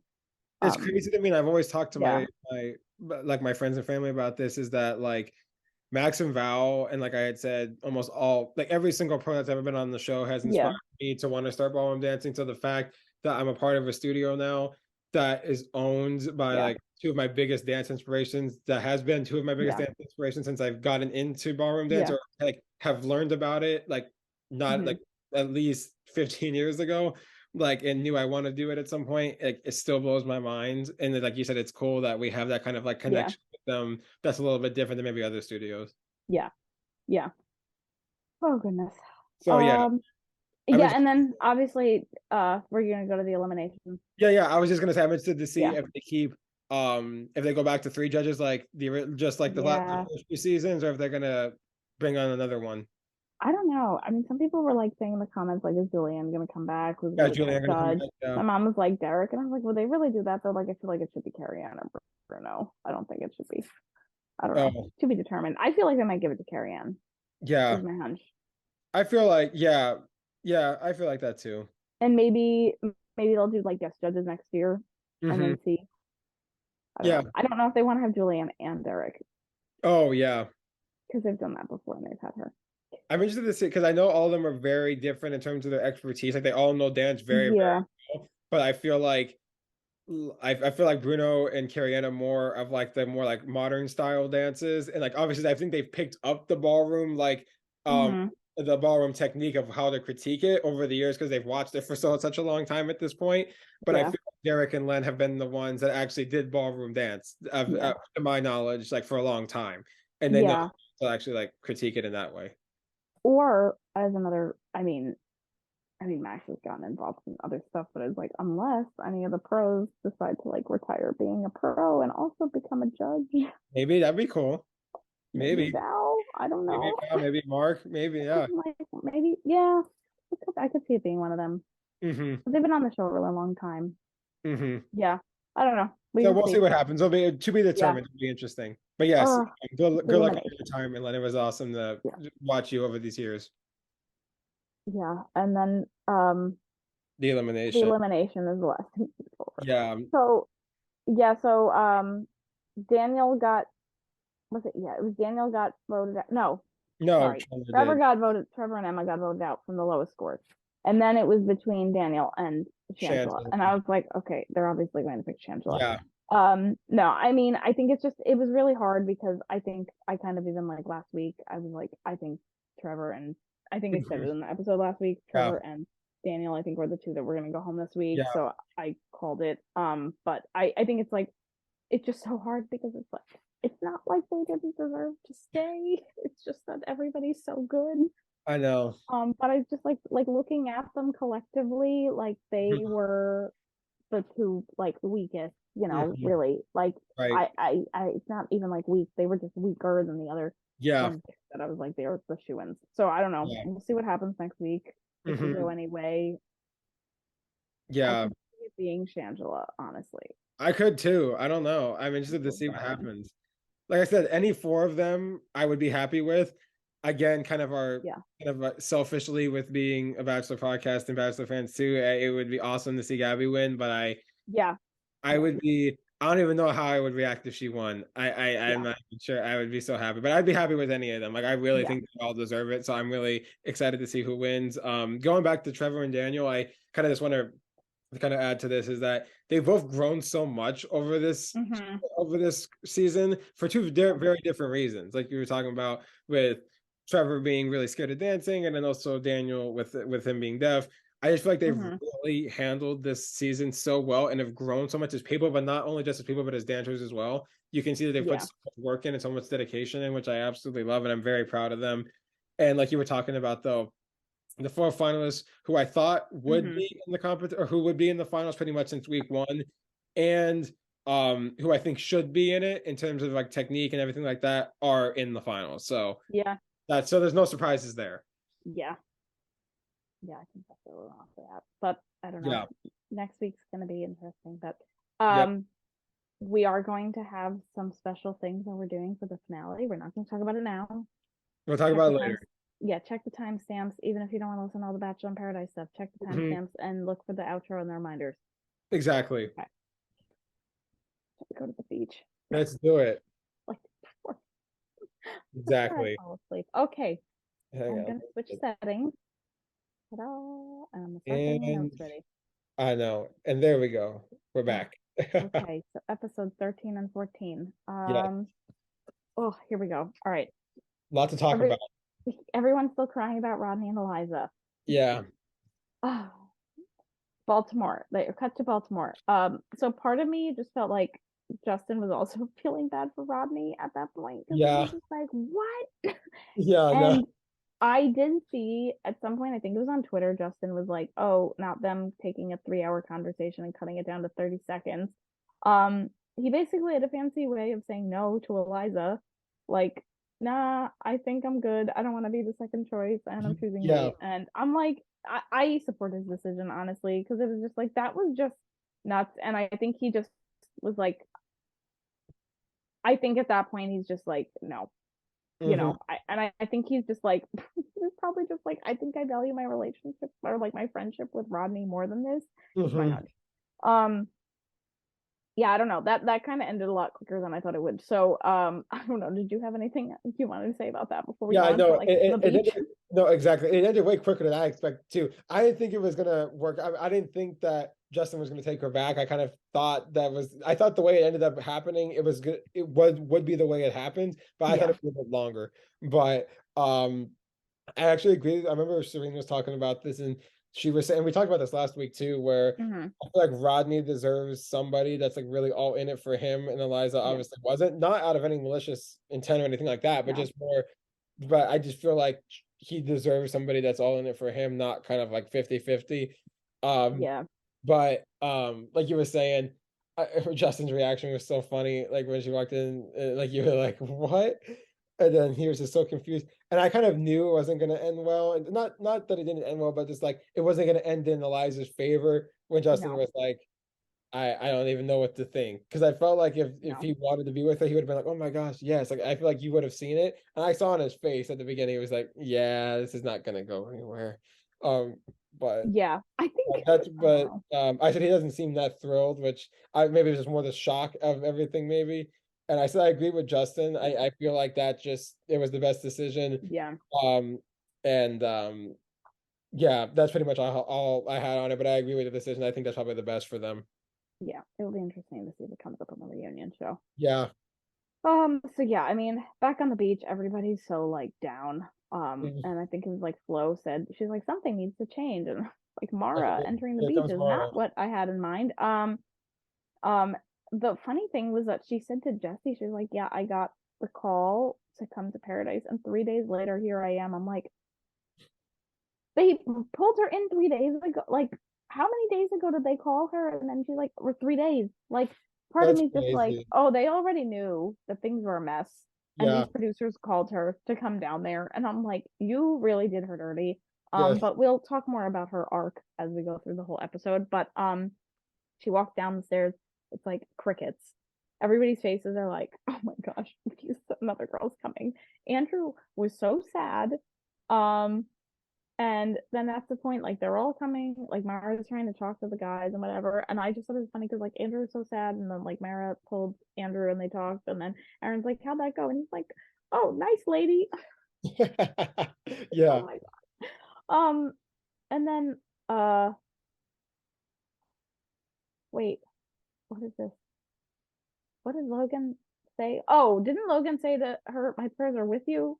Did Oh he say yeah, I that to think he Mara? did. Yeah. Oh, I Yeah, see. he I did. just take these notes and I'm not writing them detailed enough. But she eventually, like after she talked to everybody, she asked Justin, the twin Justin, and he goes, but he didn't talk to Flo, and this was the beginning of some problems. Hmm. She mentioned, and then Mara mentioned the cougar thing, and I'm over here like, girl, we went through this last week. Like this is old news. Like you're just there. And I think so. I was just thinking of there's like this whole like I don't know if it's like accounting inventory concept of like last in first out, and I basically feel like it's like this is what happens when you get the new people that come down on the beach, and it's just like okay, well like Justin and Joey were the last two there, so it's like last in to Paradise are going to be the Hmm. first to go on the to be options Yeah. to go on the date. It's like why am I thinking about this from Yeah. such an intellectual standpoint? And then it was just like seeming like okay, battle of the Cougars. This was this Mhm. whole thing now between Flo and Mara, and it was a little bit heated and like salty. So I don't know if you have anything about that before we talk about the human churros. Oh my gosh. Man, that's gonna be interesting. But like you were talking, yeah, it's pretty much all what you were saying. I pretty much agree with you were, I mean, Mm-hmm. about what you were saying.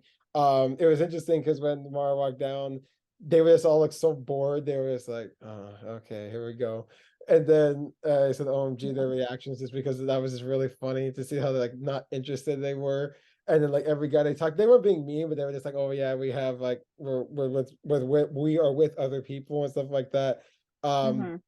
I thought it was interesting that Justin, like, I guess it makes sense because I don't know if I got the feeling that Justin and Flo were kind of in the same like if they were that like committed to where they weren't going to talk to other people. I feel like maybe it could have been Yeah. 50, but I feel like he should have at least talked to her. I agree with you about that. Um, and then now going back to the like I knew they were gonna bring up the cougar thing just because like whenever Mara's in the room, they're gonna The talk age. about it. And we have Sarah to thank from Clayton season about that from the whole stand-up group date or Yeah. whatever. And then it sparks this whole cougar situation with Mara. But that's pretty much all I had. I don't know. I can't really see them together, in my opinion. I don't really know No. if I could. I don't think it would work out. And that's pretty much all I have. But I thought it was just kind of interesting to see how that all went down, just based on like how she went over to everybody, and then she picked Justin, and then Justin went over, and Yeah. that's how crazy it went. Well, it was just like, I don't know. I think that's a thing. Like somebody said, they're like, she's gonna choose the path of least resistance. Like the someone, like it's like the last one here, like the weakest connection. He should have talked to Flo though, I think. But Yeah. and it wasn't so much before the date. I think it was. We'll get to that like after the date. I think that's a little bit of a rougher situation. But so Mara and Justin go on the date. They are turned into human churros. I can't handle these food dates. This was too much for a first. Yes. Like, okay, and you could be like, well, Camille, they went when they went with Shanae and Flo, they did the thing and they were the human burrito. And I'm like, and the body shots. And I'm like, yeah, but I don't know. That's a little different. They weren't the burrito thing was like later, and they weren't Like rubbing each smearing other all all over. the stuff, the chocolate Yeah. and stuff all over each other. And I was like, I can't. Like, I couldn't even look at the iPad. I was like, no, I just can't watch this. But all right, so we keep bouncing around after that. Yeah, I thing. did. But, Yeah. I mean, the date seemed like I'll just finish with the general opinions on the date. It seemed okay, like it's fine. They had some connections, but like I don't know.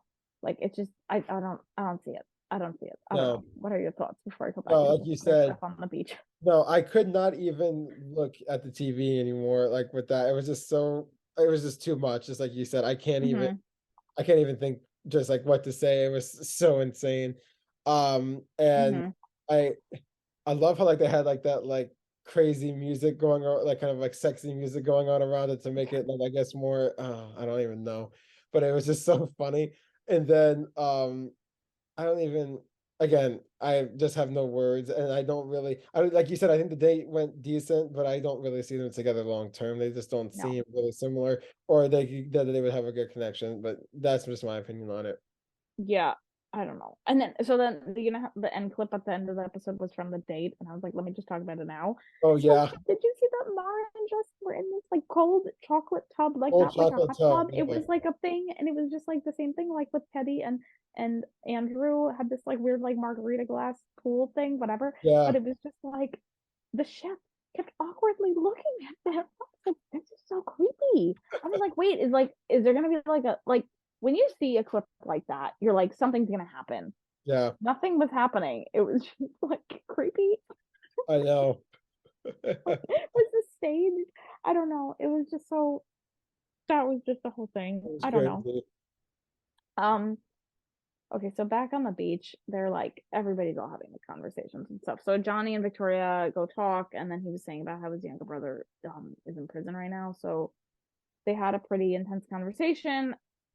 She seemed to take it well, and was supportive and understanding, just to support him. Just like obviously acknowledging that that's a rough situation. Mhm. And then yeah, did you have any thoughts on that before we get to the whole Logan and Kate thing?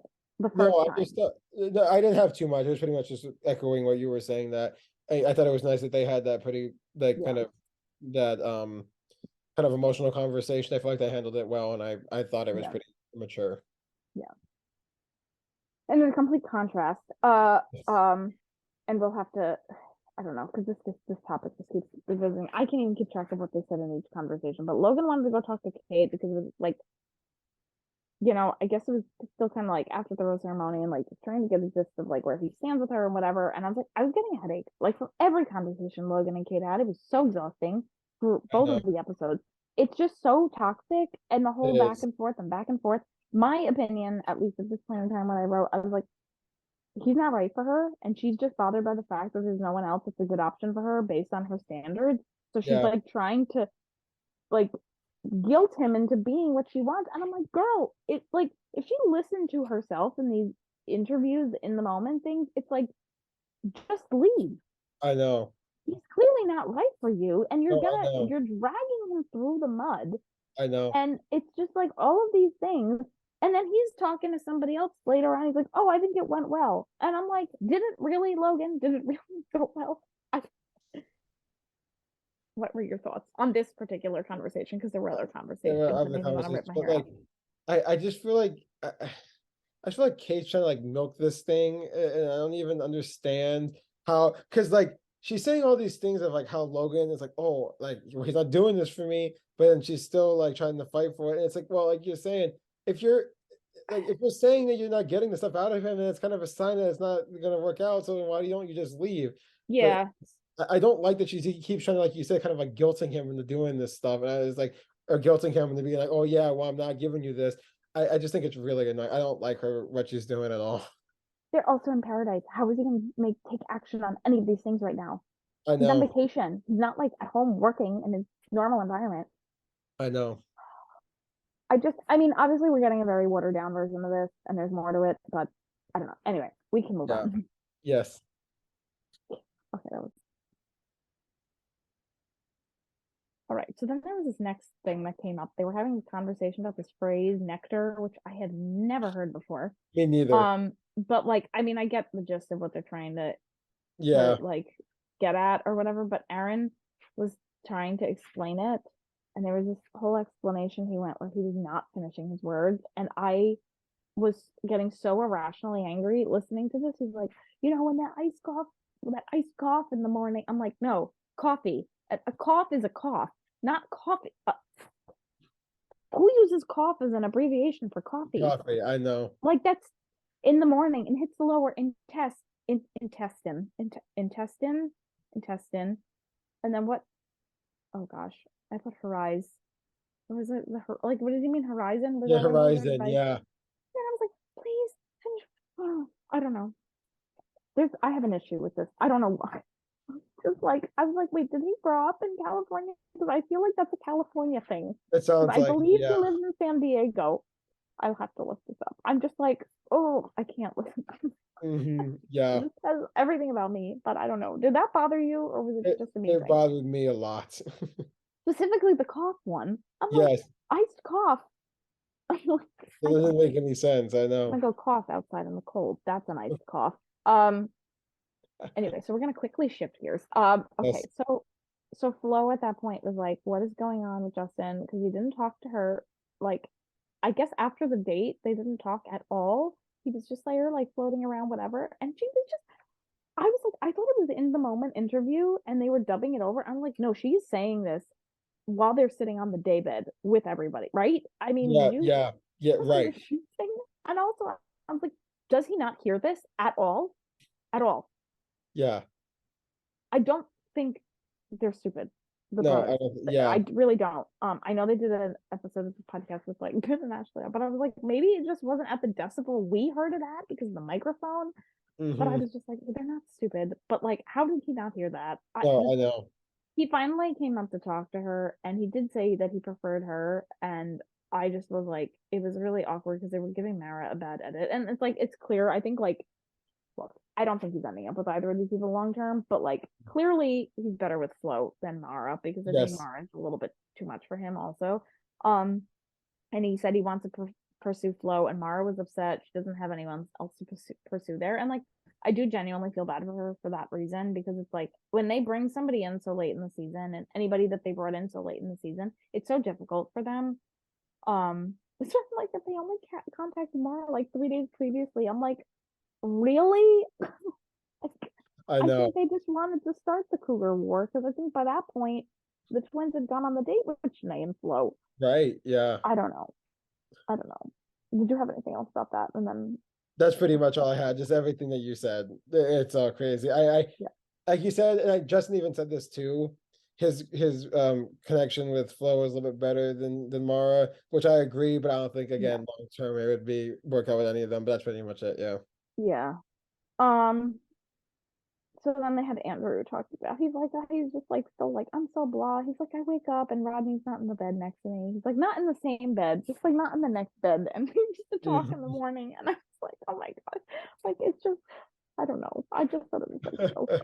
But then on NC, NC, I was like, NC, I don't know why I'm saying yeah, yeah, NC and Lindsay come down the steps, and like NC comes to go talk to Andrew, and then Lindsay goes to try to talk to Logan. Apparently, Lindsay and Kate are good friends. Um, yeah, so NC asks Andrew on the well, yeah, they both have dates. They both have date cards. NC asked Andrew, he said yes. Uh, he didn't say anything to Jasenia. He just kind of said yes, and I was like, mm-mm. Um, and Lindsay asked Logan, and then he went to talk to Kate. Um, what did I say? Okay, I'll just go on this whole thing. So, Johnny said that Logan should explore other options. 100% agree. 100% Okay. agree. Kate goes on a whole tangent of he's resentful about my date with Hayden. I'm a different person. That was eons ago. It was like 3 days ago. I know a lot changes quickly in paradise, but that wasn't eons ago. I know. Kate said no. Logan told her no. Lindsay left. Johnny was like, he is spot on with like this is no. He is like on top of it, like this is not right. But then this is what Kate was just saying, like, my relationship with Logan is stronger than like I guess it was previously, blah blah blah. I'm like, girl, you're constantly saying he's not enough for you.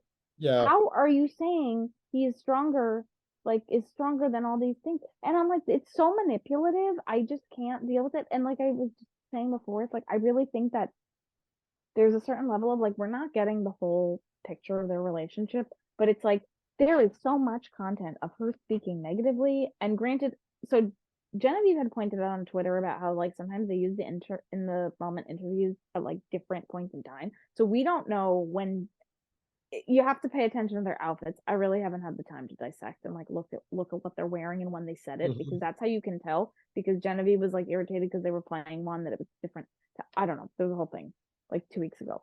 But Yeah. the point is that I'm just like, there's so much footage of you complaining about him that Mm-hmm. it's like, even if he did try to really step up and commit to you, how would he have felt watching that back? Oh, I know. How is he supposed to, I guess, It's react? Exactly. it's just like the fact that there's nobody else there that meets like your standards, and he's the best you've got, and you're trying to mold him in. That's not his problem. No, it And then it's isn't. like that's on you to be like, okay, look, Logan's great. I don't think he meets my needs. There's nobody else here right now. I'm either just gonna go along for the ride or just like whatever. It's just she's just bonkers. Anyway, before we go into NC and Andrew's date, did you have anything else to say about that? No, pretty much just all the echoing the way you said. Kate has kind of gotten on my nerves at this point. That's pretty much all I'm gonna say. Just so I don't know. I don't know if it's just the edit they're giving her, but it's like I just can't. This is only the first of the 2 episodes. She really doesn't have. The first of the two She's episodes. not using too much logic with this situation. Oh, I mean, it's like, look, I'm all about trying to balance the logic and the emotions and the whatever, but it's just like I anyway. So Yeah. MC and Andrew go on a date, and they have this like picnic thing, whatever, or something, and they had all oysters, and then they make a big deal about how the oysters were so big and they're an aphrodisiac, and then whatever, and he didn't like them. Yeah. Yeah. But Jasenia was obviously not happy, and he Mhm. didn't really go talk to her. At least they didn't show it. So the crazy thing was, and this is what they were talking about in like some of the posts and whatever online. It was like she's like, I feel bad for NC because she doesn't realize she's taking a guy that's so closed off and guarded, and it's like juxtaposed with him like opening up on the date. I don't know. At this point in time, notice how I clarified that.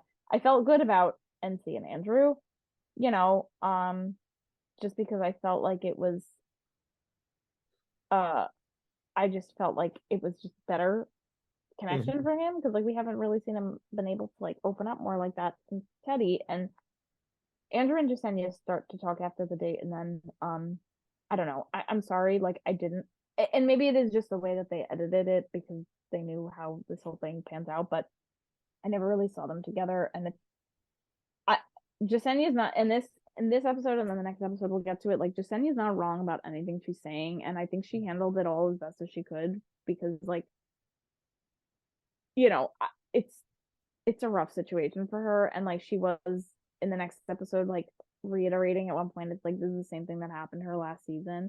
And I like looked it up because I was like, wait, I gotta remember what happened. So I think she was like preferred Ivan, but then then she chose Chris over Ivan, but then Chris, that girl Alana came, and Oh then yeah. Chris and Alana, and then they like everybody like bullied them off the Mhm. beach because they like clearly had planned something beforehand, and then it was a whole thing. But then Ivan had a whole issue, but that was like separate from Jasenia's thing, and Mhm.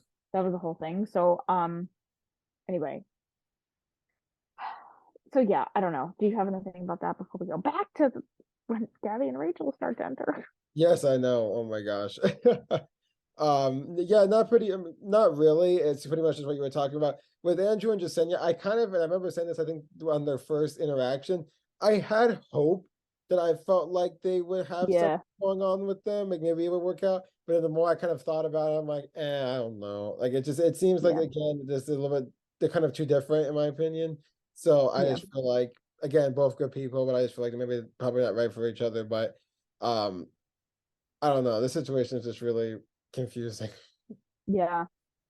I don't know. And we'll get more into the next episode because that was when the straw kind of broke Camel's back. Um. Okay, so yeah, we talked. All right, we talked about the end clip. So the end of this episode kind of goes in the beginning of the next one. So yeah, so okay, it's about the whole thing with Gabby and Rachel. So Logan was like, "I hope no more women walk down the stairs." Enter Gabby and Rachel. Yes. Like the guys, all the guys that were from Gabby and Rachel's season are like Logan, especially, looks like he's about to keel over. And then the thing that people were saying is like, I love how they have Gabby there talking to all the girls, and the girls, both of them showing off their rings. And this was aired the same exact night that Gabby was on Dancing with the Stars talking about Yeah. how they broke up. And I was like, oh, I feel bad. And then it's like Rachel was wearing the engagement ring at that point. And they were both saying like congratulations, like all of them were saying. I So know. obviously it was the time before everything happened, but Yeah, it was like, I mean, this is like June and everything, but oh, so yeah, I felt bad about that. But yeah. so the next episode, then like Tuesday's episode, picked up right on that part with like Gabby and Rachel. Like they actually, I think, aired the same exact clip Hmm. because I was just like, this is literally the same thing. But they focus more on like, okay, let's go talk to the girls, and they didn't even really show them talking to the guys much at all. It was like they were literally only there for the girls. I mean, I don't think really many people wanted to see Clayton, but like might have been nice to bring Clayton too. But anyway, to just but both of them gave very good feedback about Tyler, obviously. Yes, obviously. Yeah. Um, didn't seem like they said to say much to Victoria about Johnny, Not really. which I was like, Yeah, I know. okay, but I think I don't know. I think They Gabby kind just of were didn't just want like, to. oh, okay. Yeah, like they kind of was Yeah. pretty like Um. line about it. Then they obviously started talking about Logan to the point that they were like, okay, the two of us need to go like have a powwow with Kate Yes. specifically about Logan. And I'm over here like, but can we talk about Hayden? Right. Like, Yeah. did she even? I mean, they might have. They might have talked about it, but yeah. And I think, I don't know, I'll say this part and then then I'll want to see what you think. But their opinions about Logan are biased, in my opinion. Yes. Because like, I just feel like, I don't know, I just feel like justice for Logan. Okay, because look, Yes. I wish Completely we had agree. like a fancy producer to like do all this the editing of like some graphics and whatever. Let's investigate the timeline of Logan. Okay. So Yes. then Gabby and Rachel's season. And he's into like, yeah, there's the one date that they had, and then he kissed both of them that night, and I was like, oh god, okay, I don't know, Yeah. really, whatever. Okay, fine. Then the whole thing happens that they like just do the whole like pull out the thing of like, you guys gotta pick which person you're gonna like stay with. So then Rachel gives him the rose. He says yes, he sticks with that, and whatever. Now, we talked about that in the previous episodes about how I just felt like it wasn't fair to the guys that they should have gotten a little bit of a forewarning of like, Mhm. because they had to think that night and had the cocktail hour that they could have actually sat down and like made a more Yeah. like thought process because I just feel like whatever, and then when Logan, I believe that when Logan switched from Rachel to Gabby, it was because he's like, look, I understand that I'm taking a risk. I don't think I see it with Rachel. I'd rather try to pursue Gabby. And if Gabby says no, I go home. And if not, whatever. And if Yeah. I'll try it out, whatever. Yes. So, and then he got COVID and then got like they just dumped him overboard off the ship. Apparently, because I don't know exactly Yeah. how he was removed from there. And like Yes. that's what he said. He was like, oh well, then Apparently, yeah. I left them all at sea. Yes. So like that was its own situation. Now, obviously, Rachel was like, I don't have respect for him because like she was bothered by it. This is also aired at a certain point in time where I feel like Rachel probably didn't have as much, and I don't know how her relationship with Logan or perspective of Logan changed after the season aired and whatever. But I think at the end of the day, Rachel's still bitter about that whole thing. Hmm. So obviously there's that. And then like Gabby, I think just like obviously was gonna not want to say too much and like side with Rachel. But then I think what happens is then they're telling him, or they're not sorry, Kate's telling them his whole history of what happened when he was on the beach. So I was like, all right, enter Logan into paradise. Goes on the date with Shanae, goes well. Shanae goes on the date with James. Logan's sitting there for all these days when Shanae's pursuing James. And then he comes back to like Shanae to try to convince her. Shanae gives him the rose. Okay. And like, but Shanae's whole thing, which I think Logan adopted, was like, you're here in paradise to meet people and to mingle and to whatever and to go on dates. And that is what this is about. So Shanae Hmm. passed that mentality on to Logan. And Logan, obviously, because like we didn't like how he broke up with Shanae, but it's like, Hmm. yeah, that affected him. How Shanae, understandably, Shanae was pursuing James, and so he's like, fine, I gotta think of myself. Okay. So Yeah. then Dante, whatever. They split. Okay. So forget Shanae now. So then Sarah, he goes with Sarah, and then Kate decides she doesn't want to pursue Jacob anymore. And then she pursues Logan, which still cracks me up because at one point, as I said last week, and Kate's like, I pursued you from the start. What about Jacob? Okay. Yes. Anyway, so then so he didn't handle it well with going on the date with Kate and then not telling Sarah. And that was, I think, his worst faux pas, Yeah. honestly. In the scope of everything, personally. I felt like Mhm. he didn't treat Sarah well in that situation. Yes. Um, and then so then he's with Kate, and then Kate goes on the date with Hayden, and then she's mad at him because he didn't tell her not to go on the date, but he didn't want to be a hypocrite. And then now, like, okay, they have these conversations, whatever, but like she doesn't want Logan to go on the date. But at this point, it's kind of ridiculous because it's like, okay, yeah, you guys had a conversation, you stronger connection, but you've also made him feel like garbage since the Yeah. last rose ceremony, talked trash about him all this time. And now it's like like I wish he was able to have gone on that date with Lindsay. I mean, Hmm. if her and Kate are friends, it clearly wouldn't have worked out. But Yeah. I don't know. Like, is it just too much craziness? So it's Um, like, so the thing is, when they're recounting this whole thing to Gabby and Rachel, obviously they're gonna not know the whole story, and they're gonna kick. Oh wow, he's like really jumping, and I'm like, but Shanae was also going out with dates with all these no, I people, know. Yeah. and like, and there's nothing wrong with that. But the point is, it's just like they're not getting the full picture. That's the timeline of Logan. You're welcome. Hmm. So I just feel like it's just like when you look at this whole thing, I just feel like Logan personally needs to just be like, I'm done with this. Goodbye. But Yeah. like, I, I don't know. He's stuck in this thing of trying to prove it. Yes. Do you have any thoughts on that? I'm gonna take a break from talking. I know. Oh my gosh. I did. It's completely everything you said. I don't even like realize how much this conversation annoyed me, especially with the fact that like you said, they don't know the whole story, and the way they edit Yeah. it, it's like, well, oh, obviously he's doing the same thing. So it's like they're kind of just like making it obviously seem like that. Going back to Yeah. Logan was talking about this, and this was just something funny that I noticed. I think it was Logan who said this. I just love the way he delivered this line. Because Yeah. I think it was like when the girls were going to talk to Gabby and Rachel, and I think they were like all excited or whatever and stuff like that. And then I think it might have been Andrew or something like that, as Logan was like, well, why are they all excited or something like that? And then just completely straight faced Logan was like, well, girls love to tea. Like I thought Oh that yeah. that was really funny. I was like, yeah. Oh. When uh Gabby left, she's like, "Oh, I have some beef," but I was like, yeah.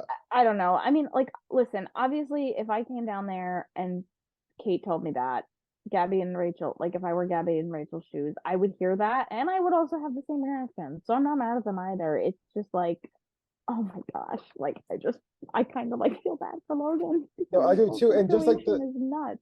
no, I know, and the way and just like you said, I don't think on the Bachelorette, I don't think that on Gabby and Rachel season, like when he switched, I don't feel like it was again for any like No, mean or or just no, like I think it was genuine. yeah, I think it was genuine. I Yeah, don't think it was for any cruel intent or anything. It's like, oh, I'm gonna show this girl. Dude. Like, I yeah, don't think there's any of that like animosity or anything like that. I think he like yeah, you said, he just took the risk because he was yeah, like, I'm not gonna waste my time or Rachel's time because I don't see yeah, it. And I think that's respectful. But again, I think like you said, Rachel saw it a different way, and then she's just not over it, I guess, or in terms of Yeah.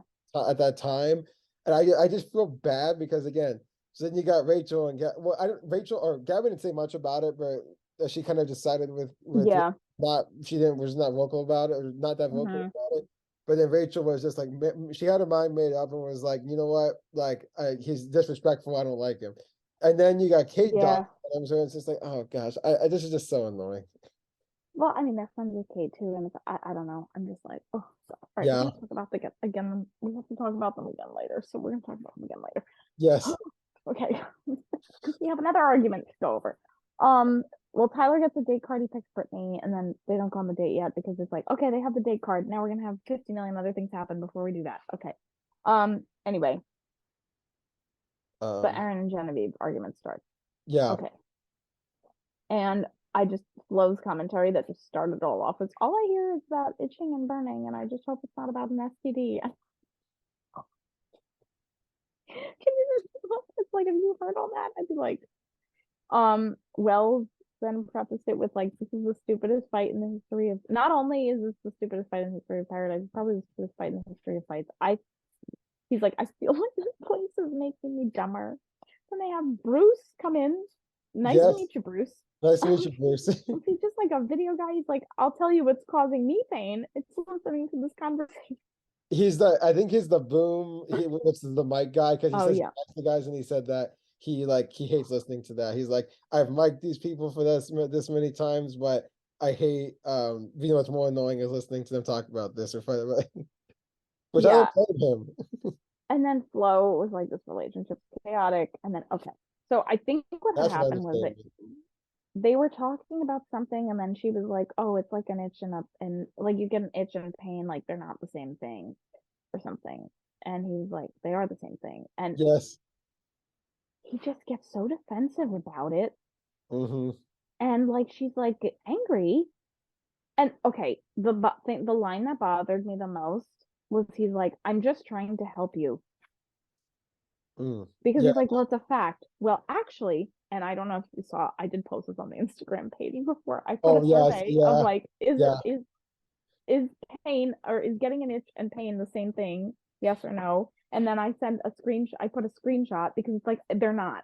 They're not the same thing. They're actually, I think, let's get biological here. I think they actually said that there's specific like receptors that are for pain. And then like when you get an itch, because it's like coming from a different place and whatever. I could do more research on this, but like I have better things to do with my life. But I think there's so many other issues with this. It's not about the actual who's right, who's wrong, because that's not the point. I just like, so him, I'm trying to help you. Like, what do you mean? Like, I don't know. I just think the thing that, and I was explaining this to my mom, because like my mom did watch it on Tuesday, and then like I was like watching back, and I was like, did you see this argument? And I think there's just some people, and this is my hunch, I don't know.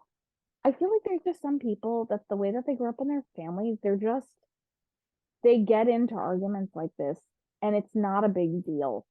Like they will talk to people and they'll raise their voice and they'll be like, nah, nah, nah, but like it's fine.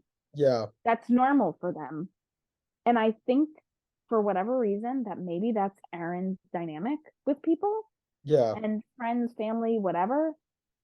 But like it is Genevieve who's like more sensitive, which like I would have reacted probably the same way as Genevieve. Yeah.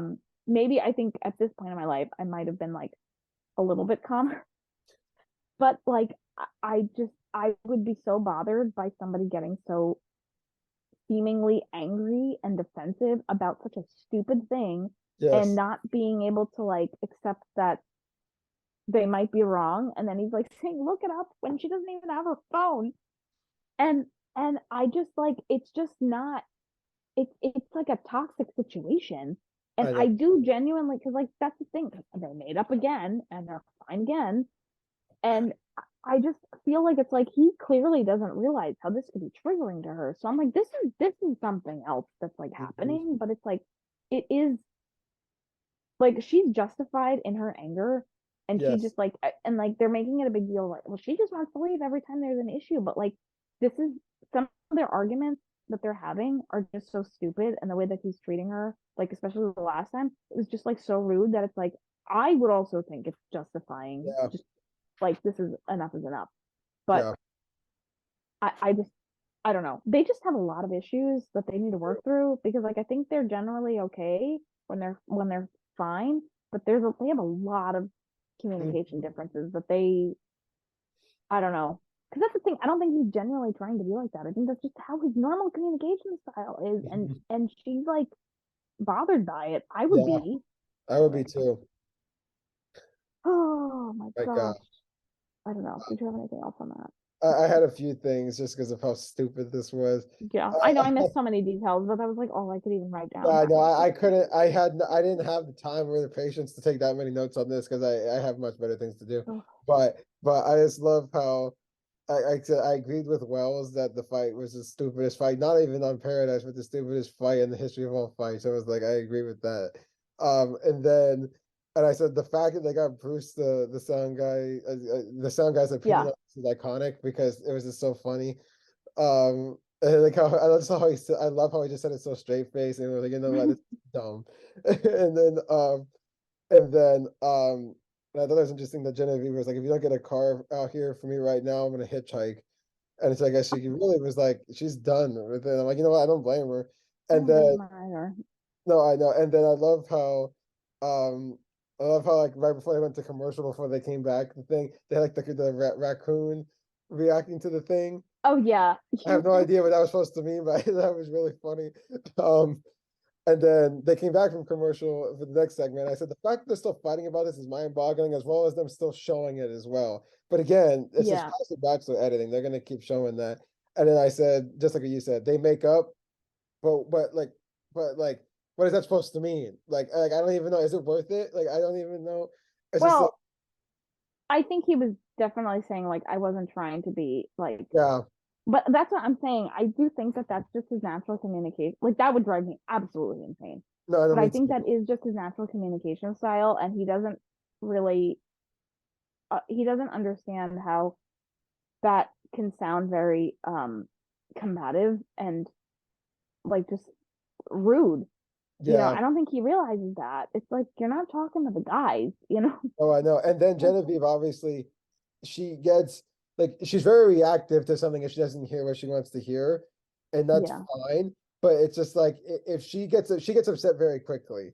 Yeah. Like I said, I would too. If I was dating somebody or in a relationship with somebody that was like that, like I said one thing that I didn't know was gonna make them upset, and then they just set off. Like I could not handle it. It would drive me insane. But Yeah. They're I just like triggering each other like this. It's I know, just and then you know what? uh, Then you gotta throw one more thing in the volcano because of course the producer, the second they made up, of course one of the producers was like had to ask Aaron, oh, was it painful when he asked something like about, and it was like set it up again. Like that's kind of funny. But that's all I had, but on that situation. But it was just so annoying. I like you said, I think that they're a good yeah. couple in terms of like the good times that they have, but the communication and kind of reaction style to those things, I think need a lot of work. Like you were saying. Yeah. Yeah. And I think the other thing too is just like the whole conversation stemmed because Genevieve was trying it, I think is like Genevieve was trying to just like explain something and give an analogy. Yeah, And yeah, you're then right. it's like he got like so detailed on a technicality about the analogy, and then they got into a fight because of that. And I'm like, it's like so like you did you even talk about the issue that you were talking about that she used the analogy about? Like, did they They ever get started back off to that, that? yeah. They just started it so calm. I I remember like they talked about it, she was just like, oh, I'm just showing Yeah, patient. I thought it was yeah. just them talking. I really thought it was just them talking. I was like, okay. So Well, yeah, that that's could all be. I have, but it was insane. Well, and shockingly, that wasn't even the conversation that drained me the most. Oh Um, gosh. and it's not the next thing I'm about to say. So Tyler and Brittany go on the date. Finally, they actually go on the date, Yes, and they ate, and then they walked in the town at night, I guess. Um, and then it seems to go well. Like I feel mhm, pretty good about them. I do too. Yeah. I feel like Um. I feel like they're very similar, but they also have like differences as well that I think that can make them that it makes them a good fit Mhm. because I feel like they have the same energy level, but I also feel like they're very like, I think they're reserved to who they spend their energy on. I feel Yeah. like they're not going to just be like I don't think they're going to let people kind of like talk them into things. I feel like they're Yeah. very grounded people. That's what I get from them. Yeah. Yeah. I do agree. Um, okay, so next, Becca, Kufrin, and Thomas come down to the Hmm. beach, and they're engaged, and they're really freaking out because, like, so she had proposed to him. We had talked about this a while back, and then so like he's showing off the ring, and Andrew's like jumping like about the Yeah, ring, and it was just so funny because somebody that was one of the memes, and they're like, Andrew's just so excited. They're like, somebody needs to propose to this man, like to I Andrew. know. Um, so they announced the Sadie Hawkins dance that they're going to have, which I like this idea. Yeah, Um, so, and they were just talking about like, and it's going to be 90s themed. mm, And they were talking about it, and Michael A was like, I was in high school like in 1998, and Logan was 4, and I mean, in 1998 I was 7, so I was like a little bit older, but I think Logan was saying by the end of the 90s, so I think yes, so by the end of the 90s I was 9. Okay, so I was still definitely older than Logan. mhm. But and then yes, then they all want the girls to ask the guys. The Genevieve has this is actually really funny.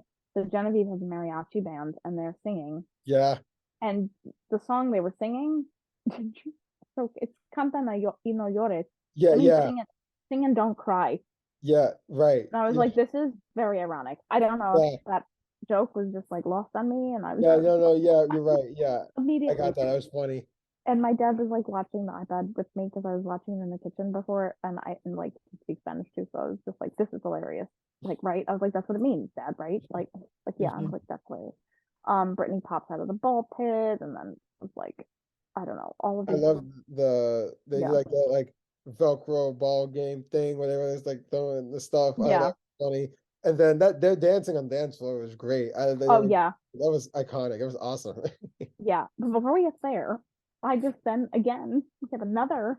I literally put in my notes. I genuinely feel like I'm losing brain cells listening to Kate and Logan talk. Because it was Yes. like it's supposed to be that you ask me into the date to the dance, not again with these conversations. This is just too much. The beginning of your relationship is supposed to be like the easiest part. Yeah. I don't know how many more signs either of them need that this is not right. Okay. Yes, I know. Um Also Michael A was talking about like being in high school and like everything, and he's like with the hair and the whatever and the thing, and I was like, I wish they had a picture of Michael from high school that they posted up there, because I was like, oh, I I know wanted to that'd be see. great. I'd love to see that.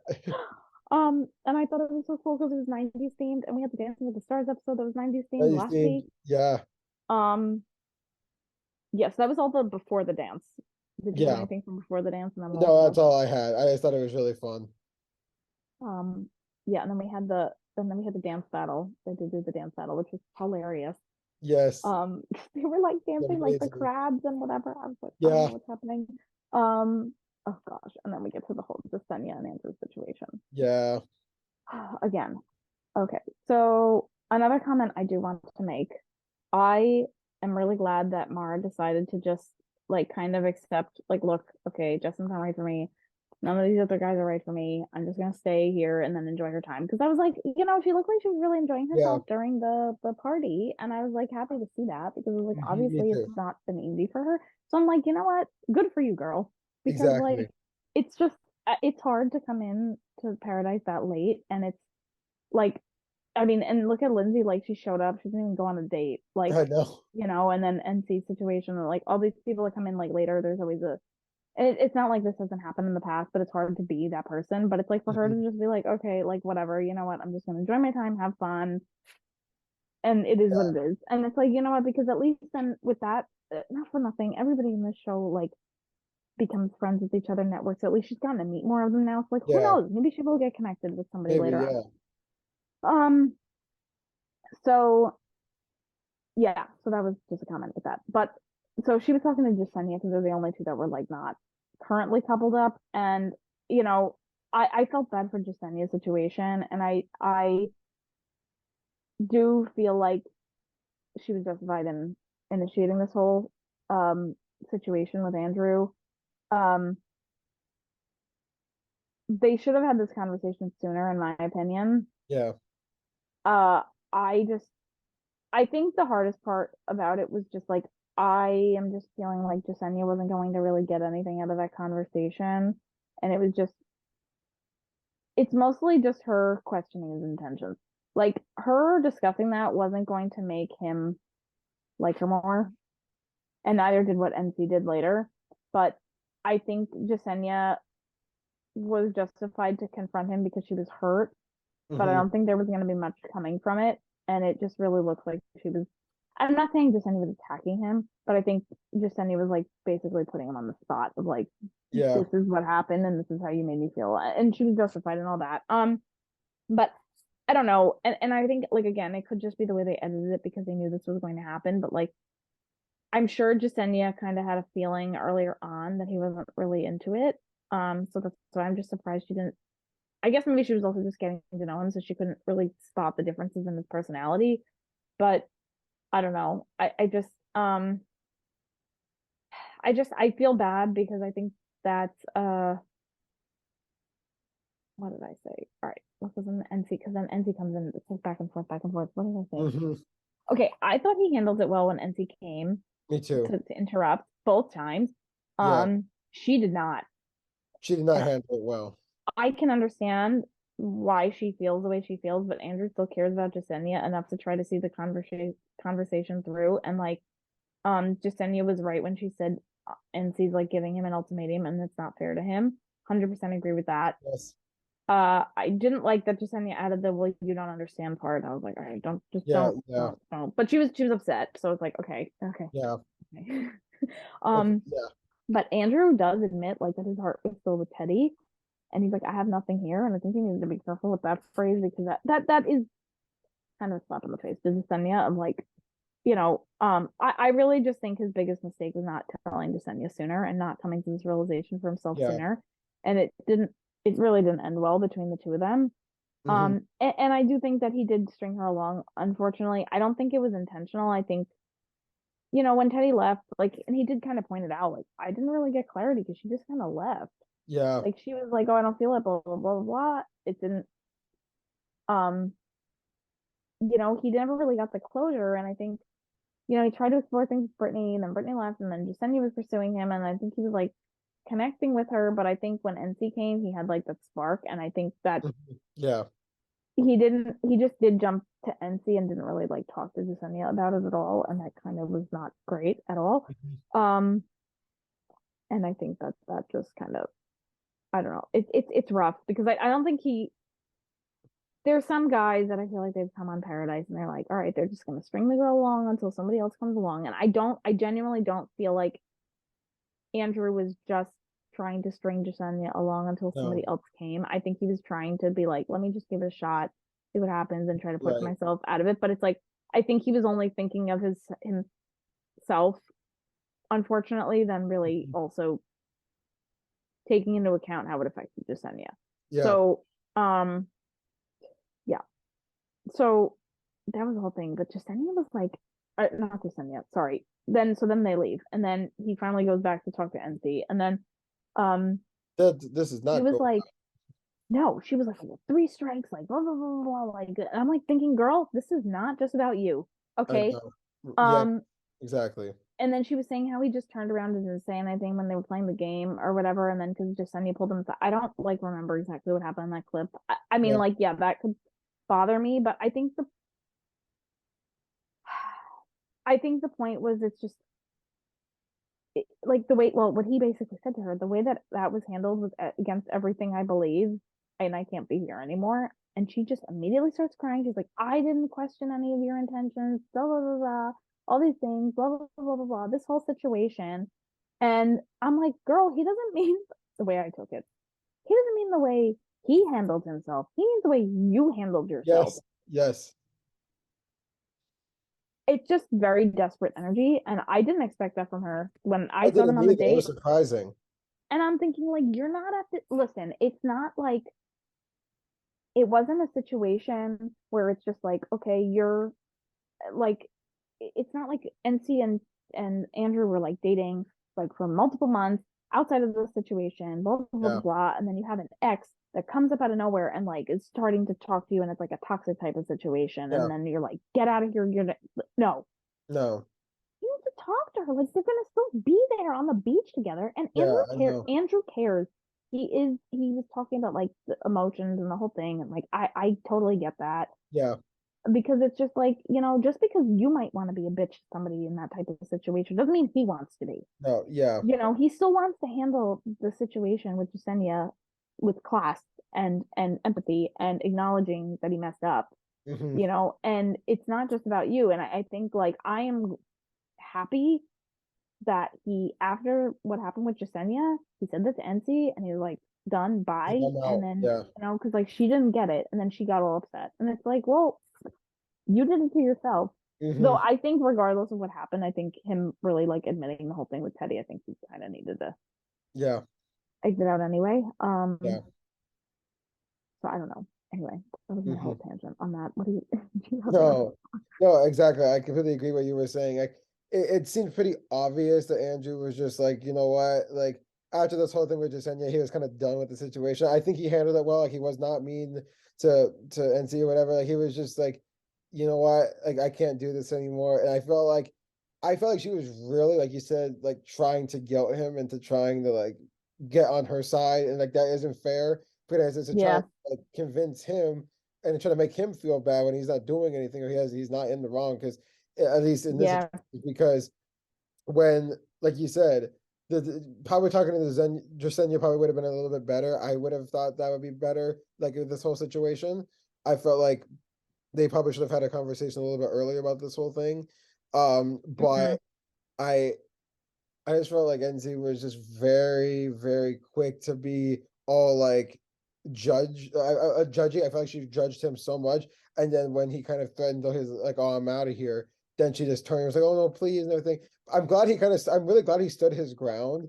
I'm glad yes, that he was like, you know yeah, what, like I wish you the best, but like I just can't do this. I'm glad he yeah, didn't like kind of like think about it and kind of wrestle with it in his mind. I'm glad he had the decision and was like, you know what, I'm done with this. I'm just I can't do it. I'm glad that he kind yeah, of like I said, stood his ground and didn't compromise his own feelings. Like you were yeah, saying, like it's I'm sorry to say, but NC she really did it to herself, like you were talking about, because like hmm it was just so contradictory. It was just like she said something and like didn't want to get a reaction out of him, and then got a reaction out of him, and then it just didn't work out. So yeah, I just yeah, it definitely is for the best in my opinion.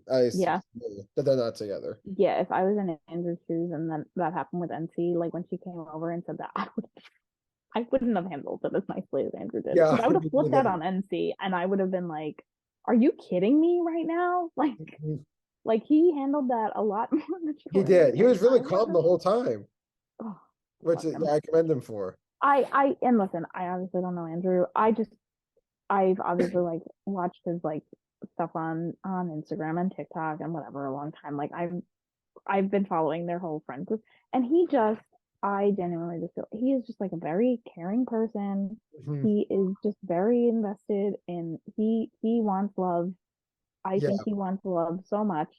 He wanted to come on to Paradise and be like Brandon and Serene with Teddy or you know, and I think that yeah. it just really it hurt him, and I think that was Yeah, it's really hard. unfortunate. Yeah, And I think that's the thing. Like, I think he kind of just anticipated that happening. yeah, Um, and I think it's just like it's just such a shame because I know he has a big heart. Like, I yeah, can tell he has a big totally. heart and he really cares. And I think that's why he obviously didn't want to hurt any of them. Mhm. Um, and I think he kind of just got like a little bit on autopilot for a bit. But and I know like it's like even like on his Instagram, he's always reviewing like rom-coms, movies and Yeah, stuff and he's a stuff. So very like, kind soul. yeah, yeah, he's a good. Oh, anyway. Yeah, So anyway, I mean, like, how many times he was like crying the most about Rodney? I Because he's been know, I waking up in the know. bed next to him every morning. Anyway, all right. Yes. Oh, okay. I mean, so that was really the main crux of the episode. Then the Yeah. previews, just yikes. Yikes. I don't know how Exactly. they're gonna like compile the whole rest of this into 4 hours, including the reunion. Oh, right. Yeah. Especially because I read the spoilers and a lot happens. Yes. Yes. It'll be interesting to see how they do it. I just also enjoyed the end clips there, and Wells was like reading Yeah, all the superlatives and doing stand up, and nobody was there. They were all cleaning up. right. That was really fun. Um, Yeah. so anyway. Oh, Yeah, okay. crazy 2 episodes. It took a lot of energy out of me. Yeah, I know. Like recapping it and watching. Recapping it and watching it, it's a lot to do. Oh, Yes. all right. Okay, do you want to start to close us off then? We have Yes. a lot of reminders too. That's a lot of reminders, probably one of our longest reminders of the whole Yeah. podcast, but it's for good reason.